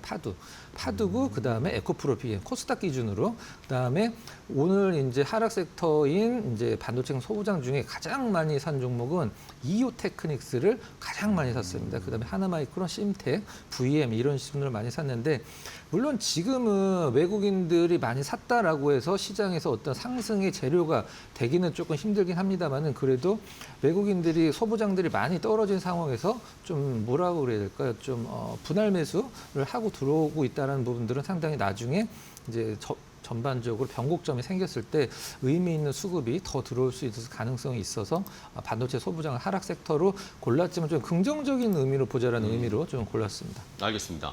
자, 오히려 반도체 소부장이 기회도 될 수 있다, 기회가 될 수 있다라는 측면에서 골라주셨는데 그러면은 말씀해주신 그런 외국인들이 좀 많이 산 반도체 소부장 중에 어떤 종목 좀 볼까요? 5월달 외국인 반도체 소부장 1위 기업 이제 이오테크닉스 준비를 했는데요. 이오테크닉스? 네. 시가총액이 좀 약간 밀렸죠. 한 14위인가 17위 정도 하고 있는 걸로 알고 있는데 오늘 기준으로 아마 6일 연속 떨어지고 있습니다만 다른 반도체 주들 대비해서는 덜 떨어졌죠. 일단 외국인 투자자들이 굉장히 러브콜을 보내고 있는데 무엇 때문에 외국인 투자자들이 러브콜을 보내고 있는지는 사실 올라가서 이제 확인이 될 것 같고 이오테크닉스 무엇을 하는 기업인지 간단히 설명드리도록 할게요. 이제 여러분들이 반도체 관련주 동영상을 보시다 보면 이제 반도체가 있고 레이저가 싹 지나가면서 글씨가 새겨지는 걸 보신 적 있을 거예요. 연기가 싹 나면서 레이저 마커인데 원래 그거를 이제 주로 만들던 기업인데 그 레이저를 이제 반도체 공정에 쓰는 걸로 계속적으로 발전시켜서 이제 여러 가지 장비들을 만들고 있는 상황이죠. 이제 레이저 원힐링 장비도 이제 굉장히 시장에서 많이 유명했었었는데 HPSP 하면은 우리가 이제 어닐링 장비가 생각이 나잖아요. 고압 수소 어닐링 장비를 만드는 기업의 약자가 이제 HPSP인데 HPSP는 이제 쉽게 설명드리면 우리가 몸이 피곤하면 이제 목욕탕 욕조에 몸을 담궈서 이제 몸을 회복을 시키는 걸 보시면 될 것 같고 이오테크닉스의 레이저 어닐링은 딱 아픈 부위만 우리가 파스 바르듯이 그런 식으로 이제 치료를 하는 게 바로 이제 그 이오테크닉스 레이저 어닐링이죠. 이런 부분들 뭐 그루밍이나 이제 다이싱 이런 이제 레이저가 꼭 필요한 장비들 위주로 시장에서 이제 인정을 많이 받아서 상당한 프리미엄을 받고 있는 기업이 이제 이오테크닉스인 것 같아요. 이제 FCBGA 이제 삼성 전기로 대두되는 고다층 기판에 이제 어떤 구멍을 뚫는 드릴링 레이저도 이제 모멘텀이 될 것으로 생각을 하고 있기 때문에 좀 외국인들 이 부분을 좀 약간 염두에 두고 매수를 하는 게 아닌가라는 생각이 좀 들어요. 정리를 하면은 뭐 6일 연속 하락하고 있긴 합니다만은 물론 시장이 하락하다가 다시 상승 반전하면 많이 떨어진 종목이 가장 많이 오르는 거는 뭐 그동안에 변화가 없었죠. 한 번도 틀린 적이 없었는데 이오테크닉스처럼 외국인들이 가장 순매수도 많이 들어오고 고점에서 그래도 가장 적게 밀린 종목군들도 고점 회복을 쉽게 할 수 있다는 점에서 한번 지켜보시면 어떨까 생각해서 이오테크닉스를 한번 준비를 해봤습니다. 네, 알겠습니다. 자, 코스닥 쪽에서 이오테크닉스 저희도 한번 잘 지켜보도록 하겠습니다. 오늘 섹터 대 섹터 박근호 전문위원과 함께했는데요. 위원님 또 오늘 좋은 종목 또 전략까지 세워주셔서 감사하고요. 다음 시간에 또 뵙겠습니다. 오늘 고생 많으셨어요. 고맙습니다.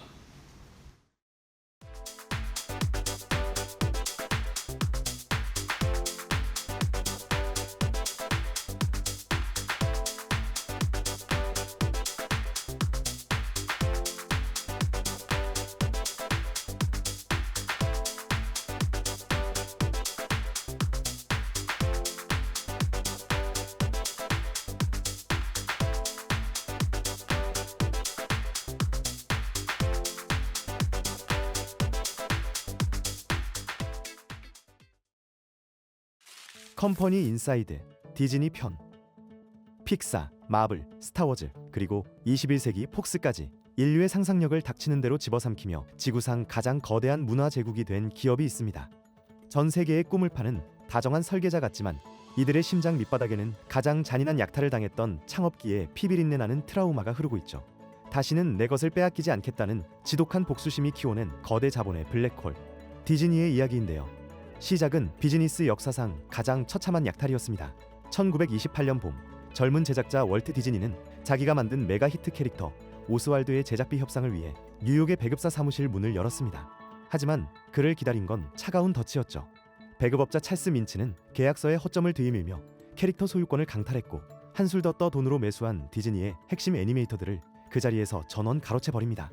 자식 같던 자산과 손발을 모두 잘린 채 홀로 남겨진 디즈니. 비즈니스의 냉혹한 세계에서 뼈를 깎는 사형 선고를 받았던 이날의 기억은 디즈니의 DNA에 법을 모르면 모든 것을 빼앗긴다라는 잔인한 교훈을 새깁니다. 그날 이후 디즈니의 생존 메커니즘은 완벽히 디바테입니다. 이들이 선택한 방식은 철저한 지식지상권의 요새화였는데요. 자신들의 자산을 방어하기 위해 미국 입법부 자체를 뒤흔들며 캐릭터 저작권 유효 기간을 기형적으로 늘려버리는 일명 미키마우스 보호법을 통과시켰죠. 나아가 지구상에서 가장 집요하다는 디즈니 법무팀을 구축해 시골 유치원 벽화부터 동네 상점 간판까지 저작권의 칼날로 사정없이 짓밟았습니다. 무지에서 자산을 뜯겼던 과거를 지우기 위해 타인의 접근을 완벽하게 통제하는 독점의 플라이 휠을 돌린 것입니다. 방어를 끝낸 독점 제국의 다음 행보는 굶주린 포식자의 잔인한 역습이었습니다.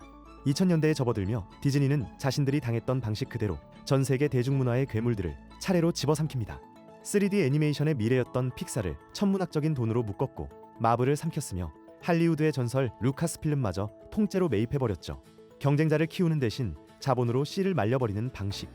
과거 무력하게 약탈당했던 작은 스튜디오가 이제는 전 세계 모든 인간의 상상력 위에서 영원히 마르지 않는 독점 로열티를 걷어들이는 절대 권력자가 된 것입니다. 가장 소중한 무기를 약탈당하고 벼랑 끝에 섰지만 법과 자본을 무기로 전 세계의 상상력을 역포식하는 거대 블랙홀. 가장 아름다운 동화를 이야기하면서도 자본주의 시장의 가장 냉혹한 독점과 포식을 증명해낸 문화 영토의 절대 강자. 바로 디즈니입니다.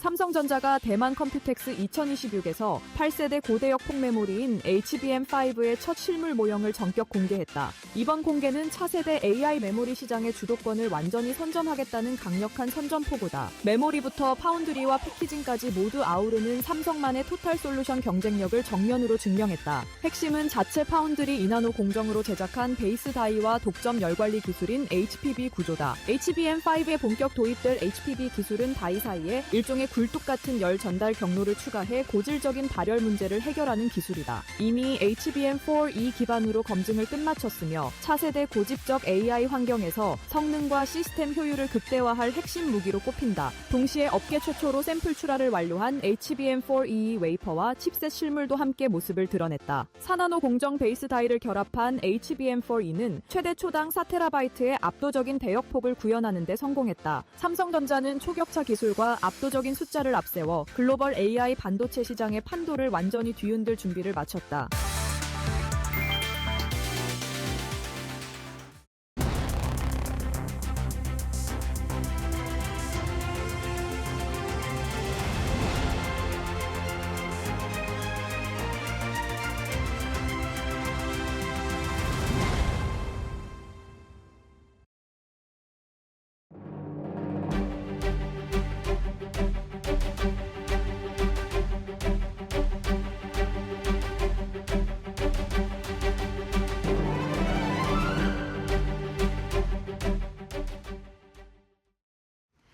네, 시장 이야기 시간으로 이어가 보겠습니다. 오늘도 우리 시장에서 꼭 챙겨봐야 될 업종과 섹터에 대한 이야기 나눠보도록 하겠고요. 오늘은 AI의 게임 체인저라고 불리는 유리기판과 관련된 심도 있는 이야기 나눠보겠습니다.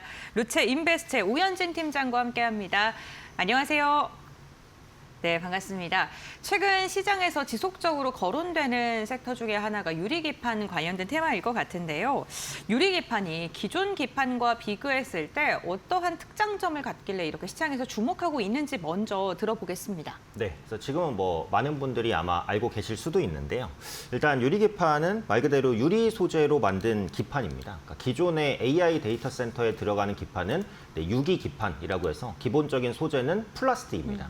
그럼 플라스틱을 유리로 바꿨을 때의 장점이라는 게 여러 가지가 있는데 일단 기본적으로 열에 강합니다. 그러니까 플라스틱은 열에 살짝 이제 녹거나 아니면은 이제 위축이 될 수 있기 때문에 그러니까 기판 자체가 살짝 휘는 그러니까 워피지라고 하는데요. 이런 현상이 발생을 해요. 근데 유리는 열에 플라스틱보다 훨씬 더 강하기 때문에 기판에 뒤틀림이 없습니다. 그럼 신호 전달도 좀 더 수월할 수 있겠다라고 보시면 되겠고요.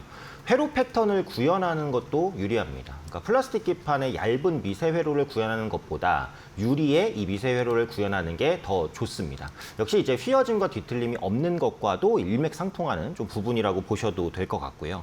전력 소모도 30% 정도 이제 낮출 수가 있기 때문에 차세대 기판으로서 반드시 가야 될 분야라고 보시면 되겠죠. 특히 최근에 이제 부각이 됐었던 게 그 실리콘 포토닉스 (CPO라는) 기술입니다. 그래서 기판 안으로 빛을 들여오는 기술이죠. 그러니까 지금까지는 기판 안에서 이제 전기로 다 소통을 했는데 이렇게 됐을 때 전력 소모도 크고 열도 많이 발생합니다. 그래서 이걸 빛으로 바꿨을 경우에는 전력 소모도 적고 데이터 전송도 빠르죠. 그래서 기판 안에까지 실리콘 포토닉스가 들어오는데 이 실리콘 포토닉스 CPU가 돌아다니기 좋은 기판도 플라스틱이 아닌 유리다 요겁니다. 그리고 유리 기판은 기본적으로 열에 강해서 이제 데이터 센터에 적용하기가 좋다 이렇게 말하는데 이 CPU가 들어오면 국소 부위에는 열이 크게 증가를 해요. 그러니까 CPU 옆에 광학 엔진이라고 해서 이 빛을 붙여야 됩니다. 그럼 안 그래도 이제 발열이 심한 CPU가 이 광학 엔진 때문에 더 뜨거워지거든요. 요거를 플라스틱 기판이 견디기가 어려워요. 그래서 요거를 좀 견디기 위해서 유리 기판으로 간다. 그래서 지금 어차피 이제 CPU가 아니었어도 유리 기판으로 가야겠지만 이 실리콘 포토닉스 시장이 커지면서 유리 기판으로 전환되는 속도가 조금 더 빨라질 가능성이 높다. 이렇게 보셔도 될 것 같습니다. 네, 알겠습니다. 뭐 열에도 강하고 전력도 저감시키고 어쨌든 기존의 기판보다 우리 AI 시장이 다가올수록 더 필요한 기판인 것 같은데 중요한 건 실제로 사용이 가능한지 상용화에 대한 여부일 것 같은데요. 팀장님께서는 언제쯤으로 예상하세요? 네, 그래서 당장은 상용화가 좀 어렵습니다. 지금 산업연구원에서 전망하기로는 2028년 상용화를 전망하고 있기 때문에 현재 시점에서 한 2년 정도 뒤가 될 것이다라는 부분이고요. 2040년까지 상용화 이후에 연평균 40% 이상의 고성장을 보일 것으로 현재 전망이 되고 있습니다. 이렇게 좋은 기판임에도 불구하고 상용화가 쉽지 않은 것은 여러 가지 기술적 난제 때문인데 가장 이제 중요한 것은 유리는 잘 깨진다라는 겁니다.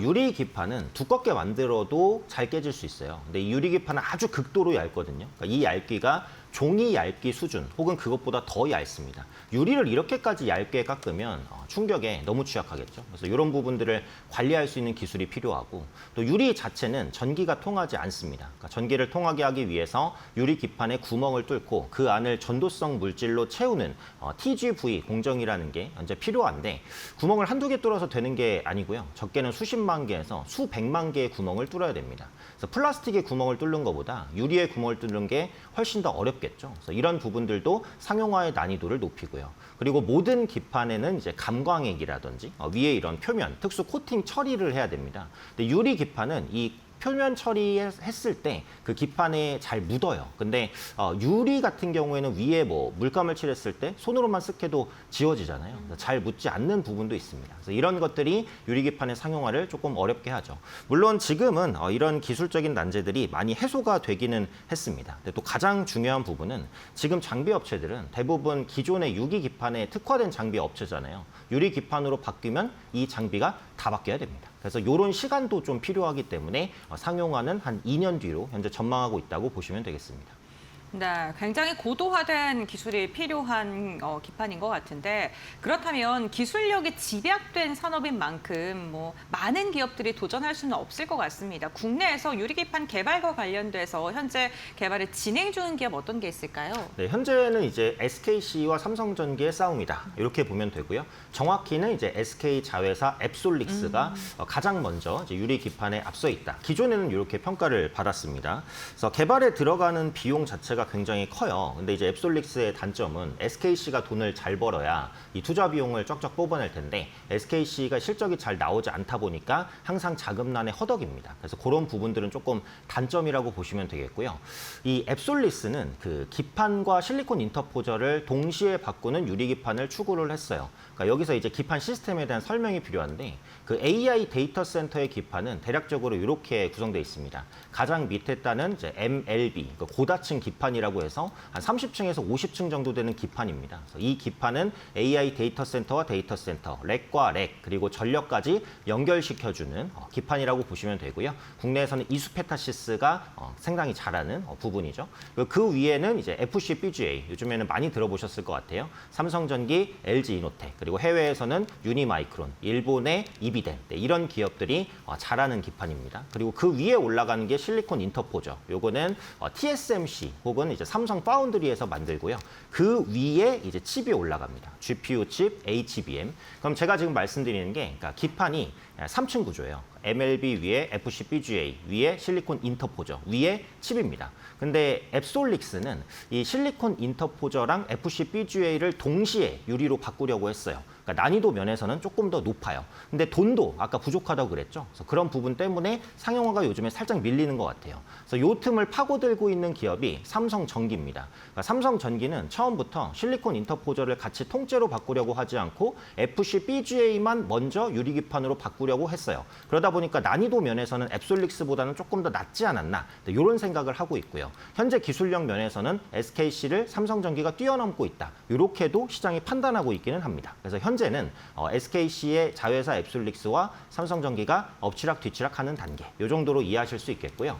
해외에서는 그 인텔이 유리기판 트렌드를 가장 먼저 주도하기는 했습니다. 그래서 자체적인 팹을 활용해서 유리기판 기술을 직접적으로 개발을 했고요.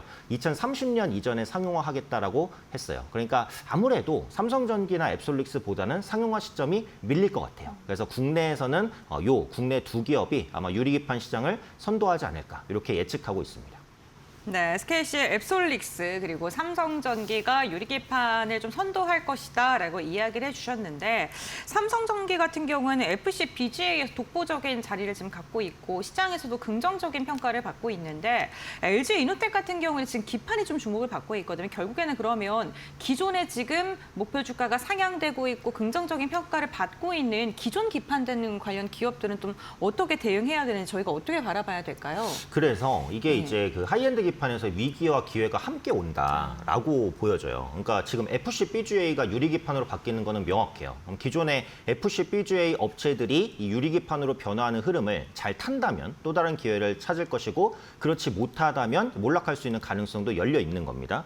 그래서 현재 AI 기판 시장을 주도하는 FCBGA는 앞서 말씀드린 대로 유리기판으로 대체가 되는데 그러니까 국내에서는 이걸로 삼성전기가 가장 이제 최강자다 이렇게 평가를 받잖아요. 근데 삼성전기가 지금 유리기판에서도 거의 최강자예요. 그러니까 삼성전기는 앞으로도 기판 부분에서의 경쟁력을 계속 이어갈 수 있다. 이렇게 보고 LG 이노텍은 약간 위기일 수도 있겠죠. 다만 유리기판을 준비하고는 있습니다. 그래서 올해 초에 그 유리가공 기업인 UTI와 기술개발 협력을 맺었고 이것도 2030년 상용화 목표예요. 그러니까 삼성전기보다는 LG 이노텍의 상용화 시점이 조금 더 뒤로 밀린다라고 보시면 되겠고 대덕전자도 지금은 유리기판에선 초기 단계 수준입니다. 대신 그 CPU 전용 기판을 개발하면서 유리기판 시대를 적극적으로 대응해 나가고 있습니다. 그래서 현재 시점에서는 어떤 기업이 뭐 적응했다 안 했다 이렇게 보기는 어려운데 좀 단언할 수 있는 건 삼성전기의 경쟁력은 계속 견고한 상황에서 LG 이노텍이나 대덕전자 같은 다른 기판주들은 유리기판에 대응하기 위해서 노력하고 있다. 이 정도로 볼 수 있겠고요.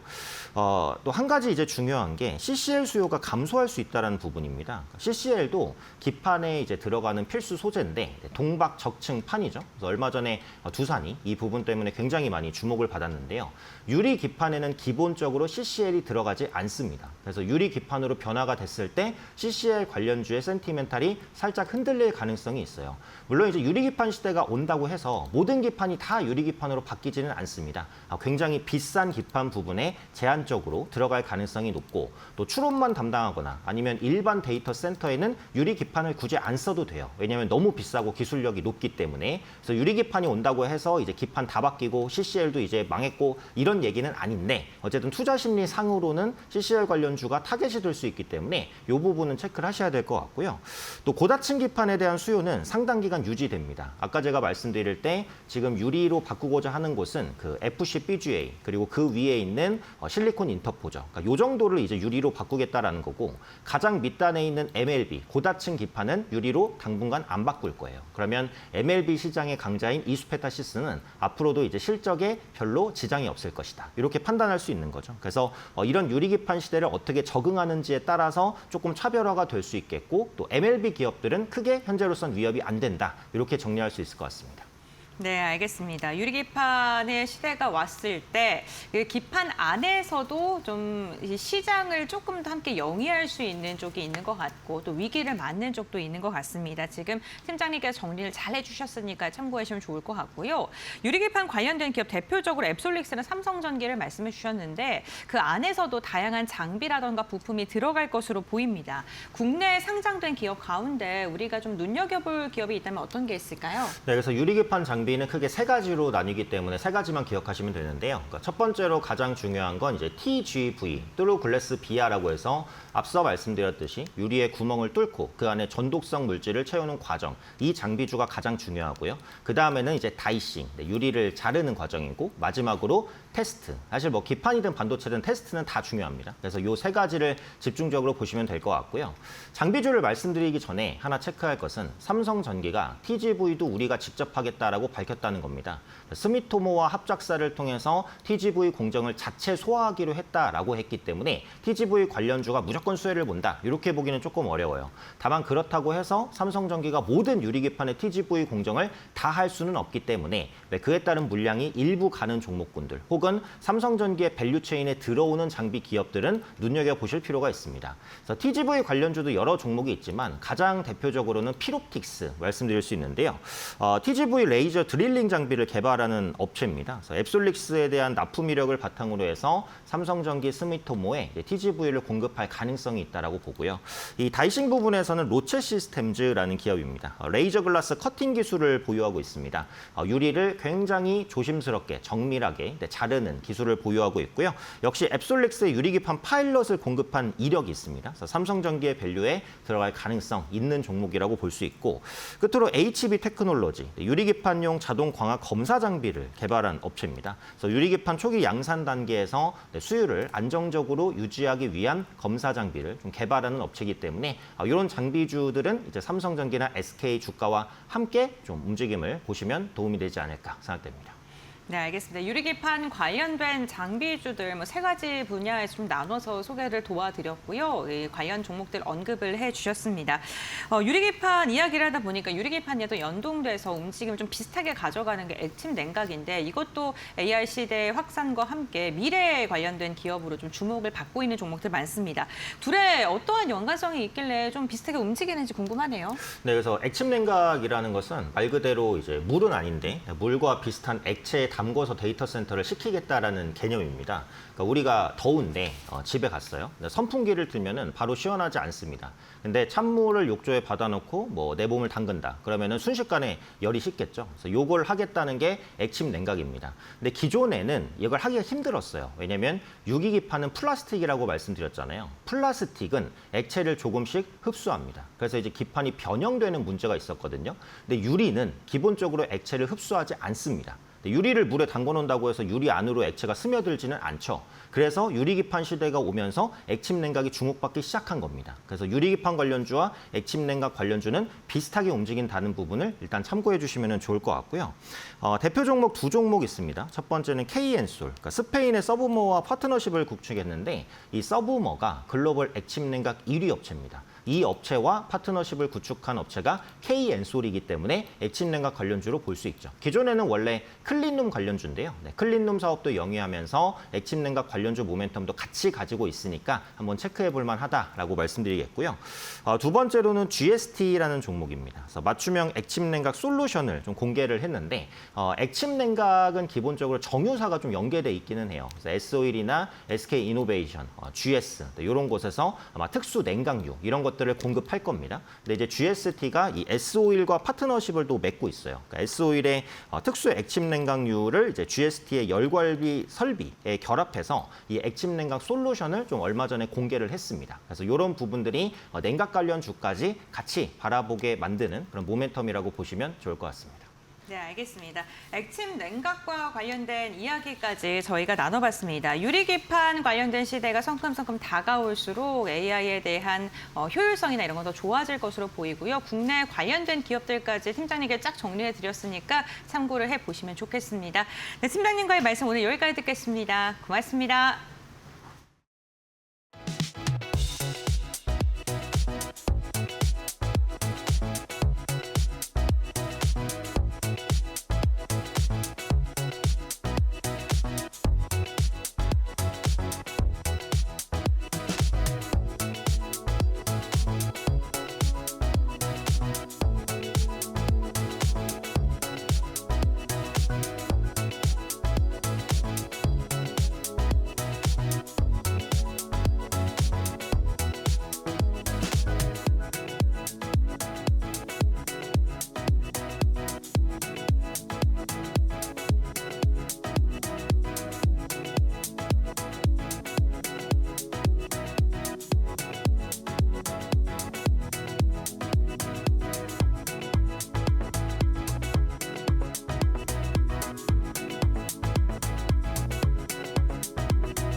트럼프 미국 대통령이 일주일 내로 이란과의 종전 양해각서에 합의할 수 있다고 전망했다. 미국과 이란이 논의 중인 MOU에는 휴전 60일 연장과 호르무즈 해협의 민간 선박 통항 전면 허용안이 담겼다. 트럼프 대통령은 이번 합의가 군사적 승리보다 더 나을 수 있다고 평가했다. 하지만 합의까지의 과정은 결코 간단하지 않았다. 트럼프 대통령은 이란의 핵무기 금지와 고농축 우라늄의 미국 주도 발굴 및 제거를 레드라인으로 요구했다. 양측의 엄청난 적대감 속에서 막판까지 치열한 줄다리기가 이어지고 있다. 협상 중단의 위기도 존재했다. 이스라엘의 레바논 공격으로 이란이 협상 중단을 선언하자 트럼프 대통령이 즉각 개입했다. 헤즈볼라와 네타냐후 이스라엘 총리에게 직접 전화를 걸어 사격 중단을 이끌어내며 상황을 빠르게 반전시켰다.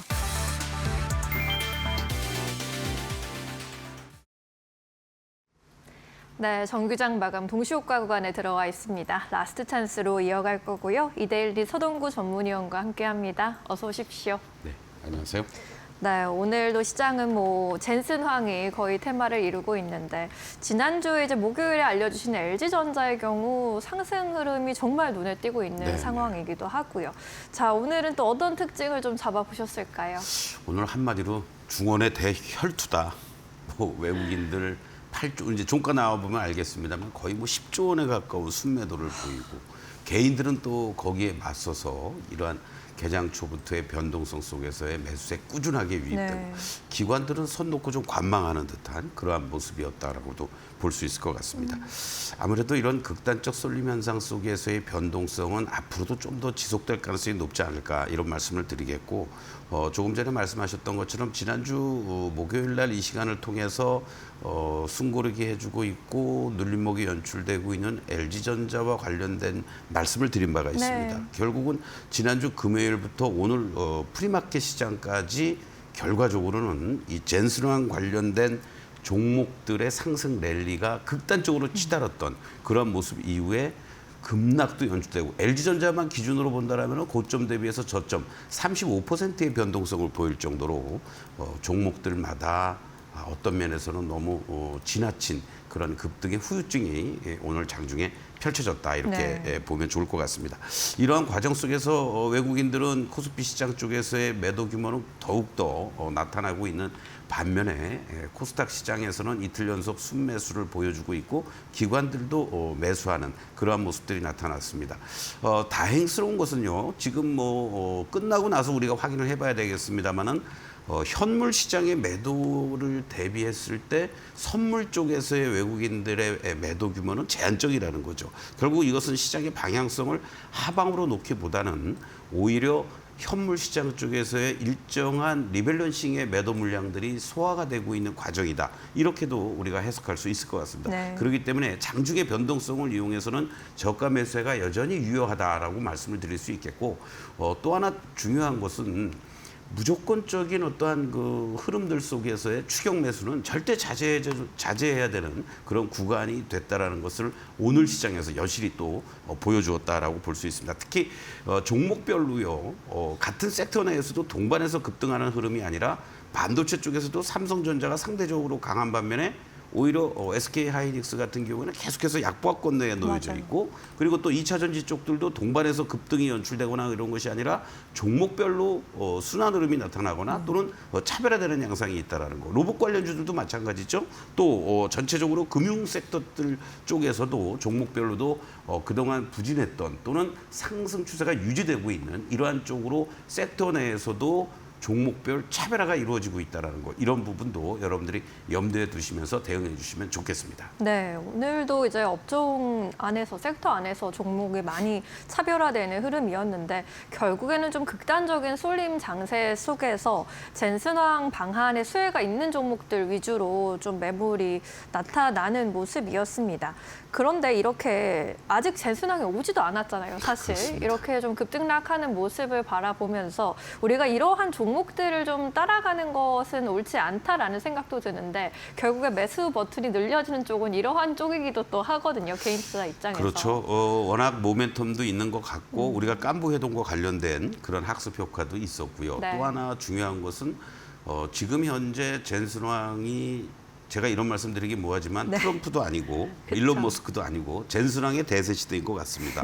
또 대만에서 여러 가지 행사를 하면서 우리나라에 이제 와가지고 금요일 날 뭐 잠실 야구장에서 두산 홈 경기인데 뭐 시구도 할지 모른다. 뭐 소맥 그런 회동. 얘기도 있고. 문제는요. 여기서 중심을 우리가 잘 잡아야 됩니다. 네. 그런 것들이 시장의 흐름이기 때문에 무조건 배제할 필요는 없고 과연 어떠한 소위 기업과의 협업 관계를 이루어질 것이냐. 뭐 LG그룹 그리고 또 두산 또 지금 뭐 네이버 이러한 어떤 회동을 앞둔 상태 속에서 구체적으로 물론 뭐 총수들끼리 서로가 우리 어떻게 합시다는 아니지만은 물밑에서 작업들이 이루어지고 있었다라는 거죠. 특히 지난 4월 말에 소위 말하는 딸이 와서 이 거론되고 있는 기업들과 관련된 어떠한 시찰이라든가 그리고 담당자들과의 협업이라든가 이런 부분이 미리 사전에 있었다는 얘기죠. 바로 이러한 부분들을 감안한다면 뭐 뜬구름 잡는 거는 아니겠습니다만은 네. 앞으로 어떠한 후속 조치들이 나올 것이냐 이러한 최소한의 뭐 LG그룹이라든가 두산그룹이라든가 네이버라든가 이런 쪽들을 중심으로 해서 여러분들이 조금 더 관심을 갖고 흔들릴 때 저점 매수할 수 있는 타이밍을 잡아나가는 이런 현명한 자세가 필요하다 네. 이렇게 말씀드리겠습니다. 네, 오늘 또 젠슨왕에 대한 이야기를 굉장히 많이 들으셨을 텐데 어떤 대응을 해야 할지 좀 혼란스럽기도 합니다. 5일 저녁에 일단은 뭐 성수동에 삼겹살집을 예약해놨다 이런 보도까지 나와 있는 상황인데 어떻게 흘러갈지 어떤 사업적인 이야기가 나올지를 잘 지켜보시는 것이 중요할 것 같네요. 코스피 지수 0.7% 강세 흐름 이어가고 있습니다. 현재 동시호가 구간에서 좀 더 많이 튀어 올라주는 모습이고요. 8,852포인트 지나가고 있습니다. 코스닥은 아쉽게도 오늘도 약세 2%대 약세 구간 지나가고 있고요. 1,025.08포인트 마감 예상됩니다. 코스피 200은 1%대 강세로 또 현재 구간에서 튀어오르고 있습니다. 외국인이 오늘도 6조 원 넘게 물량을 쏟아냈는데 개인이 물량 받아가면서 6조 3조 원대, 3천억 원대 순 매수 확인되고 있고요. 기관은 소폭의 순 매수세 확인됩니다. 국내 증시 문을 닫습니다.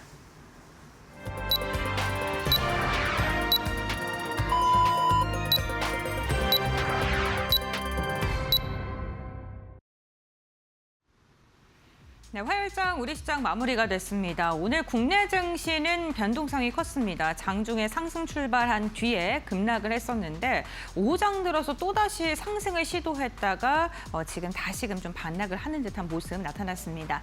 특히나 반도체 대형주들의 엇갈린 움직임도 특징적이었는데요. 트레이딩 뷰를 통해서 조금 더 자세히 알아보시죠. 오늘 SK하이닉스는 1%가량의 하락세를, 삼성전자는 3%가량의 상승세를 그리는데 마감을 했습니다. 오늘 반도체 관련된 기업들이 대체적으로 약세를 보였다는 게 특징인데 알파벳의 유상증자 소식에 빅테크 기업들의 자금 조달에 대한 부담감이 또다시 시장을 조금은 흔들었고요. 다만 삼성전자 같은 경우에는 오늘 강한 시세가 분출되면서 마감을 했는데 결국에는 기술력이었습니다. 지금 컴퓨텍스에서 HBM5에 대한 목업을 세계 최초로 공개를 했고요. HBM4 2부터 좀 지속적으로 선두권을 좀 차지하고 있는 듯한 모습이 시장에서 확인이 되면서 삼성전자를 향한 매수 심리가 오늘은 긍정적으로 향해졌습니다. 오늘 기판 관련된 기업들은 다소 아쉬운 움직임이 나타났는데요. 그동안 단기간에 급등을 했었죠. 삼성전기는 200만 원 선도 돌파를 하고 나서 차익 실현 매물이 거세게 출회되는데요. 오늘 결국에는 9%가량 빠지면서 마감을 했고요. LG이노텍 역시나 두 자릿대 약세, 무려 18% 급락세를 그리면서 종가를 체결했습니다. 2차전지 기업들도 전반적으로 빠졌습니다. LG에너지솔루션 그리고 포스코퓨처는 2에서 3%가량 조정받았고요. 방산 관련된 기업들 어제여서 오늘까지도 시장에서 소외받는 모습이 나타나기도 했습니다. 다만 오늘 LG 디스플레이 같은 경우에는 시장 대비 선방하는 움직임이 나타났는데요. 자율주행 관련 기대감 속에 오늘 매수세가 유입됐고요. SK스퀘어는 하이닉스는 빠졌지만 오늘 분위기 좋았습니다. 7%가량의 오름세가 나왔고 오늘 시장의 변동성이 커지면서 경기 방어주 성향이 있는 기업을 중심으로 매수세가 유입됐다는 게 특징적인데요. 대표적으로 금융 지주회사의 움직임이 전반적으로 좋았습니다. 신한금융, KB금융, 우리금융까지도 일제히 상승한 반면에 시장의 분위기가 조금은 경색된 모습 보이면서 증권 관련된 기업들은 파랗게 질린 채 마감을 했습니다. 두산 에너빌리티와 같은 원전 기업들 그리고 조선사들도 전반적으로 조정을 받았고요. 오늘 전력, 설비, 변압기 관련된 기업들도 대형주와 중소형주 일제히 하락하는 모습이 나타났습니다. 현대자동차와 기아도 일제히 빠졌고요. 오늘 의약품 관련된 기업들의 분위기도 그다지 좋지 않았는데 국내 5월달 소비자 물가가 발표가 됐는데 생각보다 더 높게 나온 것으로 확인이 되면서 금리 인상에 대한 부담감이 좀 대두가 됐고요. 그 부담감이 의약품 관련된 기업들의 주가 하락으로 이어지는 모습도 특징적이었습니다. 젠슨항이 한국에 방문하는 것에 대한 기대감 일부 종목으로 여전히 유입되는데요. 네이버가 오늘 3%, LG전자도 오늘 3%가량 상승을 했습니다. 다만 아쉬운 건 오늘 개장 전에는 좀 강하게 시세를 분출했던 기업들이 정규장에서는 차익 매도 물량이 쏟아지면서 윗꼬리를 달고 내려왔다는 점도 좀 참고해 보시면 좋겠고요. 개별 종목 가운데 오늘 가장 큰 변동성을 보여줬던 건 SK텔레콤이었죠. 엔비디아와 함께 협력에 대한 기대감이 커지면서 개장 전에 무려 25%가량 급등하는 모습이 나타났다가 보합권까지 떨어지는 움직임까지도 확인이 됐었습니다. 오늘 젠슨항 엔비디아 이슈 속에 시장의 민감도가 굉장히 커졌고 그러한 민감도가 시장에 고스란히 반영이 되면서 변동성이 확대됐고요. 개인 투자자들이 좀 투자하기 어려운 시장이 이어졌습니다. 반면에 코스닥은 긍정적인 부분을 확인을 해보면은 투자 심리가 지수단에서는 부정적으로 좀 흘러가곤 있습니다만 메이저 수급의 지속적인 유입이 지속되고 있다는 부분을 좀 참고해 보시면 좋겠습니다. 네, 이렇게 종목별 마감 상황 함께 확인을 해봤고요. 그렇다면 지수 어떻게 마감됐는지 살펴보겠습니다. 신민영 앵커 전해주시죠. 네, 화요일 지수 마감 상황 짚어보도록 하겠습니다. 오늘 코스피와 코스닥 지수 또다시 엇갈린 표정을 기록했습니다. 코스피의 경우에는 그래도 상승 흐름으로 강보합권 마감에 성공을 했는데요. 0.15% 강세 그렸고요. 13포인트 오름세로 마감 지었습니다. 8,801.49포인트 기록하면서 8,800선을 지지해 주려는 움직임 확인됐습니다. 코스닥의 경우에는 2%대 약세 마감이고요. 24포인트 내리면서 1026.03포인트 기록했습니다. 코스피 200은 0.5%대 강세로 대형주 위주의 강세가 눈에 띄었습니다. 환율 오늘 추가로 급등세를 보였습니다. 12원 넘게 급등하면서 1,516원 40전에 마감 지으는 모습입니다. 코스피 오늘 상승 출발하면서 분위기 나쁘지 않았는데 이내 하락 전환한 이후로 장중 저점 8,500선까지 낮추기도 했고요. 하지만 장 막판에 끌어올리려는 힘이 좋았습니다. 이로 인해서 강보합권 마감에 성공했습니다. 코스닥의 경우에는 오늘 하락 출발한 이후로 연일 약세 흐름 이어가고 있고요. 장중 내내 마이너스권에 머물렀습니다. 장 초반에는 1,009포인트까지 내려가는 모습도 포착되게 했습니다. 오늘 유가증권 시장에서의 수급이 또 아쉬웠는데 외국인이 환율 영향일까요? 6조 6천 원 넘게 물량을 또 빼냈습니다. 이를 개인이 소화하면서 개인이 6조 3천억 원대 매수 우위로 집계되고 있고요. 기관은 2천억 원대 매수 우위로 확인됩니다. 반면에 코스닥 쪽에서는 외국인의 수급이 연일 유입되는 모습, 오늘도 3천억 원대 순 매수세로 집계되고 있고요. 기관이 1,200억 원대 매수 우위로 외국인과 기관의 쌍끌이 매수세 들어왔습니다. 반면 개인 쪽으로는 4천억 원대 매도 우위가 포착되는 모습입니다. 이어서 외국인이 선택한 종목들 살펴보도록 하겠습니다.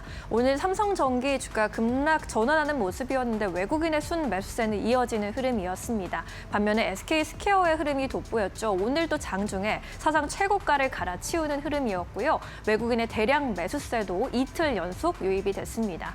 이 밖에도 LG 그룹주들이 이름 올렸습니다. LG 디스플레이와 LG 에너지 솔루션, LG 이노텍까지 LG 구강모 회장과 엔비디아의 젠슨항 CEO 회대한 기대감 속에 외국인의 순매수세에 유입됐습니다. 코스닥 쪽에서는 반도체 종목들, 제주반도체, 파도, ISC, 시장 대비 주가도 선방하는 흐름이었고요. 성우전자가 연일 이름 올리고 있습니다. 미래에셋 벤처투자의 경우에도 최근 주가 흐름 굉장히 저조하지만 외국인이 담아가고 있는 모습 특징적입니다. 이 안에서 LG 디스플레이 짚어보고 가도록 하겠습니다. LG 그룹주 안에서 또 하락 전환한 종목도 있고 희비가 좀 엇갈리는 모습이었는데 오늘은 LG 디스플레이 쪽으로 수급이 조금 더 쏠려가는 흐름이었습니다. 로봇 밸류체인 안에서 로봇의 얼굴을 만드는 디스플레이를 또 제조한다라는 점에서 핵심 밸류체인이라는 평가도 받고 있고요. 17,730원까지 장중 고점 터치하기도 했습니다. 종가는 17,000원 선 아래에서 체결했고요. 5.63% 전일 대비 오르면서 16,690원에 만들어놨습니다. 이어서 오늘 기관의 선택을 받은 종목들 보시죠. 하이닉스와 삼성전자 함께 올라와 있고요. 삼성 SDI 등 2차 전지 쪽으로도 일부 수급이 쏠려가는 모습이었습니다. 현대모비스, 네이버와 같이 또 젠슨왕 기대가 묻어있는 종목들 기관의 수급을 받아갔습니다. 이 밖에 성우전자 앞서 외국인 리스트에 이어서 기관의 리스트에도 함께 이름 올라왔고요. D&D 파마탁의 경우에는 지방 간염, 메시 미국 임상 이상에서 긍정적인 성적표를 받았다는 소식에 주가 흐름 양호하게 연출이 되고 있습니다. 이제 시장에서 바라보고 있는 관건은 얼마만큼의 기술 이전 계약을 체결하느냐인데 K 신약 파이프라인에 성과를 입증했다는 긍정적인 평가 받고 있습니다. 반도체 종목 안에서 네페스, 로봇주 안에서 레인보우 로보틱스, SPG 같은 종목들 기관 리스트에 올라와 있습니다. 마지막으로 성우전자 체크해보고 가도록 하겠습니다. 자회사인 ADS 테크놀로지가 이제 삼성전자와의 기술 공동계약 파트너십 계약을 체결했다라는 소식에 어제 오늘 연이틀 주가 급등 흐름 연출했고요. ADS 테크의 경우에는 삼성전자와 실리콘 포토닉스 관련 기술 개발에 나설 것으로 알려졌습니다. 오늘 장중에 49,600원까지 고점 높이는 흐름 포착이 됐고요. 주가 그래프 양호하게 흘러가면서 20% 급등 흐름 가져갔습니다.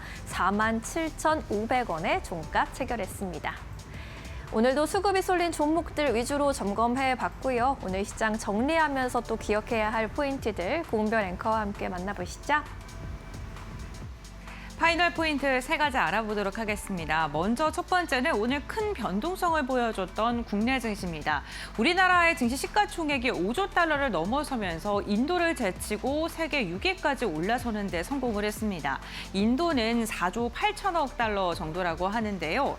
코스피가 오늘 지속적인 상승 속에 그 피로감이 나왔고요. 그로 인해 오늘 급락을 했는데 다만 막판에 또다시 반등을 시도하면서 낙폭을 줄여주려는 모습이 나타났습니다. 시장의 변동성이 커졌던 큰 이유 중에 하나는 외국인의 이탈이 지속되고 있다는 점입니다.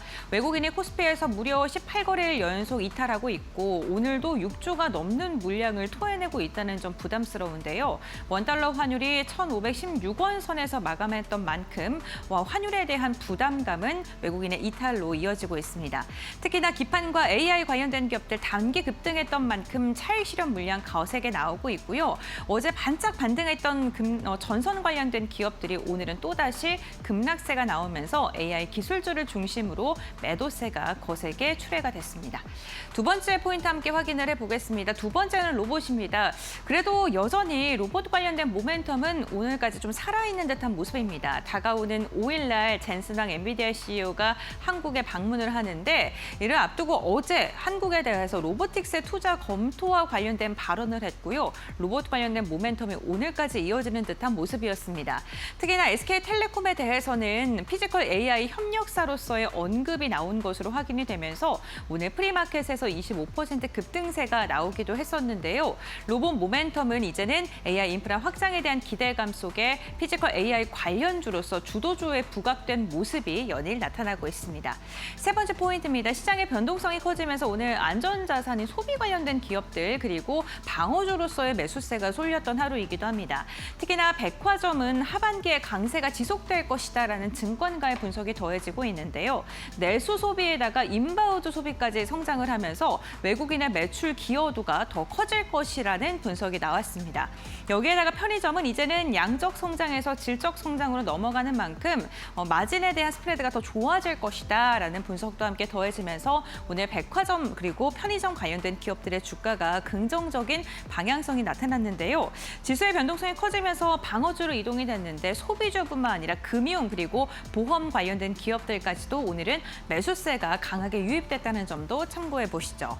네, 이렇게 세 가지 포인트 확인을 해봤습니다. 내일은 우리 시장 선거로 인해서 쉬어가고요. 목요일장 우리가 어떻게 전략을 세워야 되는지 그 이야기 지금부터 자세히 알아보겠습니다. 네, 오늘 코스닥은 5거래일 연속 약세를 보였지만 코스피는 또 막판 스퍼트를 보여주면서 상승 전환에 성공했습니다. 엇갈리고 있는 시장. 계속해서 이러한 시장이 이어지지는 않겠죠. 그래도 선거를 또 보내고 돌아오면 분위기 좀 반전을 또 기대해 볼 수 있을지 위원님과 함께 이야기 나눠보도록 하겠습니다. 내일 또 수요일 하루 쉬어가는데 외국인이 그동안 뭐 지방선거에 그런 결과를 좀 보고 가자라는 심리로 판 것일까라는 생각을 잠깐 해보긴 했는데 아무래도 뭐 정치적 네. 이벤트라는 것은 조금 우리 국내외적으로도 좀 뭐라 그럴까요? 부담되기도 하고 그리고 또 규추를 주목하는 그러한 모습들은 아니겠느냐라고 볼 수 있을 것 같습니다. 크게 보면은 해외 국제적인 측면에서는 여전히 도장을 찍지 않고 있는 네. 미국과 이란의 종전 협상과 관련된 힘겨루기. 오늘 뭐 트럼프 대통령이 이스라엘 총리한테 전화해서 너 왜 그래? 네. 너 나 없었으면 감옥 갈 거 아니야? 좀 말 좀 들어. 뭐 이러면서 레바논 침공과 관련된 부분을 저지했다 이런 얘기도 나오고 있고 그럼에도 불구하고 지난 시간에도 말씀드렸던 것처럼 이 미국과 이란의 이러한 종전 협상과 관련된 노이즈는 우리 시장에 이제 상수가 아니라 종속적 변수로서 오히려 일부에서는 AI가 이기고 있다. 뭐 이런 얘기도 나오고 있는 것 같습니다. 네. 우리는 내부적으로 이제 내일 6.3 지방선거인데요.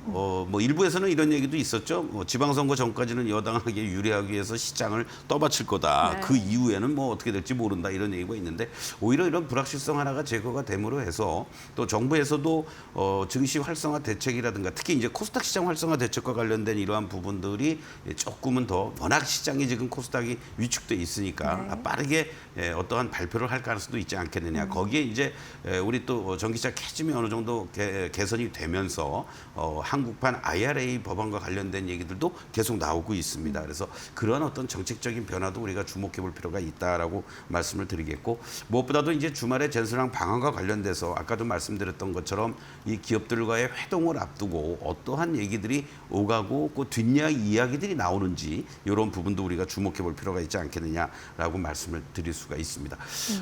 한번 언급은 해드린 적이 있었는데요. 하반기에 가장 큰 변수 중에 하나는 결국은 한국의 금리 인상. 지난 금통위에서도 마치 7월, 8월 달에 바로 금리를 인상할 것 같은 얘기를 했었고 미국도 하반기에 금리 인하는 고사하고 인상할 가능성이 높지 않느냐. 일본은 지금 계속해서 금리 인상 카드를 만지작거리면서 엔케리 청산과 관련된 우려감도 주고 있지만 시장에서는 아직은 크게 영향을 주지 않고 있습니다. 그래서 이 한미일 금리 정책의 변화가 하반기에 우리 시장에 어떠한 조정의 빌미를 줄 수도 있다라는 거 이러한 부분은 계속 우리가 좀 체크를 하면서 대응해야 되지 않을까 이렇게 말씀드리고 네. 시장의 어떠한 그 모멘텀이라든가 그리고 심리적인 측면에서 보면은 우리가 ADR이라는 게 있습니다. 통상적으로 20일 동안의 상승과 하락 종목 수를 비율로 나누는 건데 이걸 100을 기준으로 했을 때 125 이상 가면은 과열, 75 이하로 가거나 그럴 경우에는 침체다 이런 얘기를 하는데요. 5월 15일을 기점으로 해서 무려 50 이하로 내려와 있습니다. 그만큼 극단적인 종목별 쏠림 현상이 가속화됐다라는 것을 얘기를 해주는 거니까 이러한 것들이 조금씩 오늘 오히려 시장의 변동성이 큰 상황 속에서도 상승 종목 수가 좀 늘어났어요. 그러한 것들을 체크하면서 뭐 코스닥 시장이 됐든 또는 종목별 섹터별로 확산될 수 있는지 여부를 체크하면서 대응을 해야 되겠다 이렇게 말씀드리겠습니다. 네, 코스닥이 다시금 좀 힘을 내줄 필요가 확실히 있어 보이는데 6.3 지방선거가 치러진 이후에 정책 변화 어떻게 나오는지 그 여부 함께 주시해 보셔야 될 것 같고요. 매크로 지표에 또 어떤 변화가 있는지 잘 살펴보시면서 대응해 보시는 것 중요할 것 같습니다. 자, 이제 하루 쉬고 돌아올 목요일장에서 어떤 종목 좀 눈여겨보는 게 좋을지 지금 좀 눌림목을 공략해 볼 만한 종목이 있을까요? 글쎄요, 뭐 계속 여러분들께 이제 조금 급등했던 것들보다는 숨고르기 하거나 움직이지 않았던 것들, 뭐 현대모비스도 그랬고 LG전자도 네. 그랬고 이번에도 좀 잘 맞았으면 좋겠습니다. LG 에너지 솔루션을 한번 좀 말씀을 드리고 싶은데요. 사실은 뭐 지난주에 미국의 DT 에너지 기업과 2조 4천억 규모의 ESS 배터리 공급 계약을 체결했다는 소식이 단기적으로 주가를 올린 흐름으로 작용이 됐었습니다. 특히 미국이라든가 캐나다 쪽에 총 5개의 북미 ESS 생산 거점을 가동을 하고 생산량도 계속 증가가 되고 추가 수주에 대한 기대감이 지금 커지고 있는 이러한 모습들인데요. 전구체 배터리와 관련해서는 삼성 SDI가 앞서가고는 있습니다만은 이 LG 에너지 솔루션도 이 건식 전극 공법을 통해서 전구체 배터리 상용화에 박차를 가하고 있다라는 모멘텀도 우리가 주목해 볼 필요가 있을 것 같습니다. 최근에 주가의 움직임들을 보면 일정한 박스권에서 움직이고 있는데요. 이 박스권의 중심선 라인으로 올라서고 있다라는 게 의미 있는 모습이고 그런 측면에서 하단부로 작용했었던 이 38만 원만 이탈되지 않는다면 1차 목표가 55만 원을 제시해 드리면서 오히려 급등한 종목들에 대한 부담감이 있으신 분들은 조금 롱텀으로 보시면서 이런 LG에너지 솔루션이 흔들릴 때마다 저점에서 매수하는 전략이 필요하지 않을까 이렇게 강조를 좀 드리겠습니다. 네, 이제 결국에는 수주가 좀 돌아오냐가 올해 관건이었는데 올해 계속 북미형 수주 소식 나오고 있죠. 지난주에도 DT 에너지와 배터리 공급 계약, ESS 관련 소식 들려줬고 계속해서 하반기에도 이러한 좋은 소식 나올 거라는 것이 증권가에서도 희망적으로 보고 있는 부분인 것 같습니다. 목표가 55만 원, 손절가 38만 원으로 제시해 주셨으니까요. LG 에너지 솔루션도 잘 살펴보시기 바라겠습니다. 자, 내일 시장 한마디 여쭤보고 싶은데 이제 하루도 쉬고 돌아왔을 때 어떤 좀 메시지를 갖고 가는 게 좋을까요? 우리가 이제 투자를 하면서 나름대로 이제 많은 상상의 나래를 펼치잖아요. 뭐 또 어떤 서사가 있고 스토리가 있는 거를 선호하는 건 사실입니다. 그렇죠. 우리가 흔히 얘기하는 그 내러티브라는 얘기들을 많이 합니다만은 그 막연한 내러티브보다는 우리가 흔히 얘기해서 삼성전자와 SK하이닉스 대비해서 실적이 좋은 종목이 없기 때문에 그쪽으로 쏠림 현상이 심한 것도 사실입니다. 결국 또 그런 측면에서 봤을 때 실적이 좋음에도 불구하고 여전히 소외돼 있거나 저평가돼 있는 종목들도 있다. 그런 측면에서 실적이 검증된 그러한 종목들을 중심으로 해서 여러분들이 내러티브가 반영이 됐을 때 더 탄력적인 흐름을 보일 수 있으니까 막연한 뜬구름을 잡는 것이 아니라 네. 실체가 있는 결국 그것은 주가는 실적으로 말해주는 거 아니겠습니까? 그런 쪽에 좀 포커스를 맞추면서 대응하면 좋겠습니다. 결국에는 본질이 무엇인지 잘 파악하자라는 이야기를 해주셨습니다. 잘 참고해 보시기 바라겠고요. 위원님과 여기까지 이야기 나눌게요. 오늘도 고맙습니다. 네.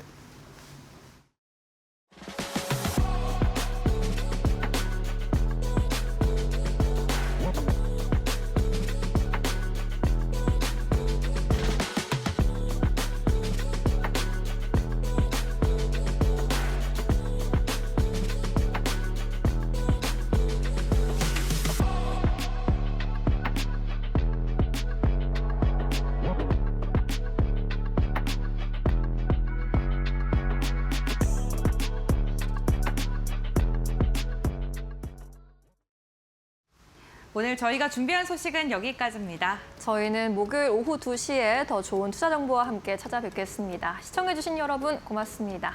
마감은 언제나 파이널 샷.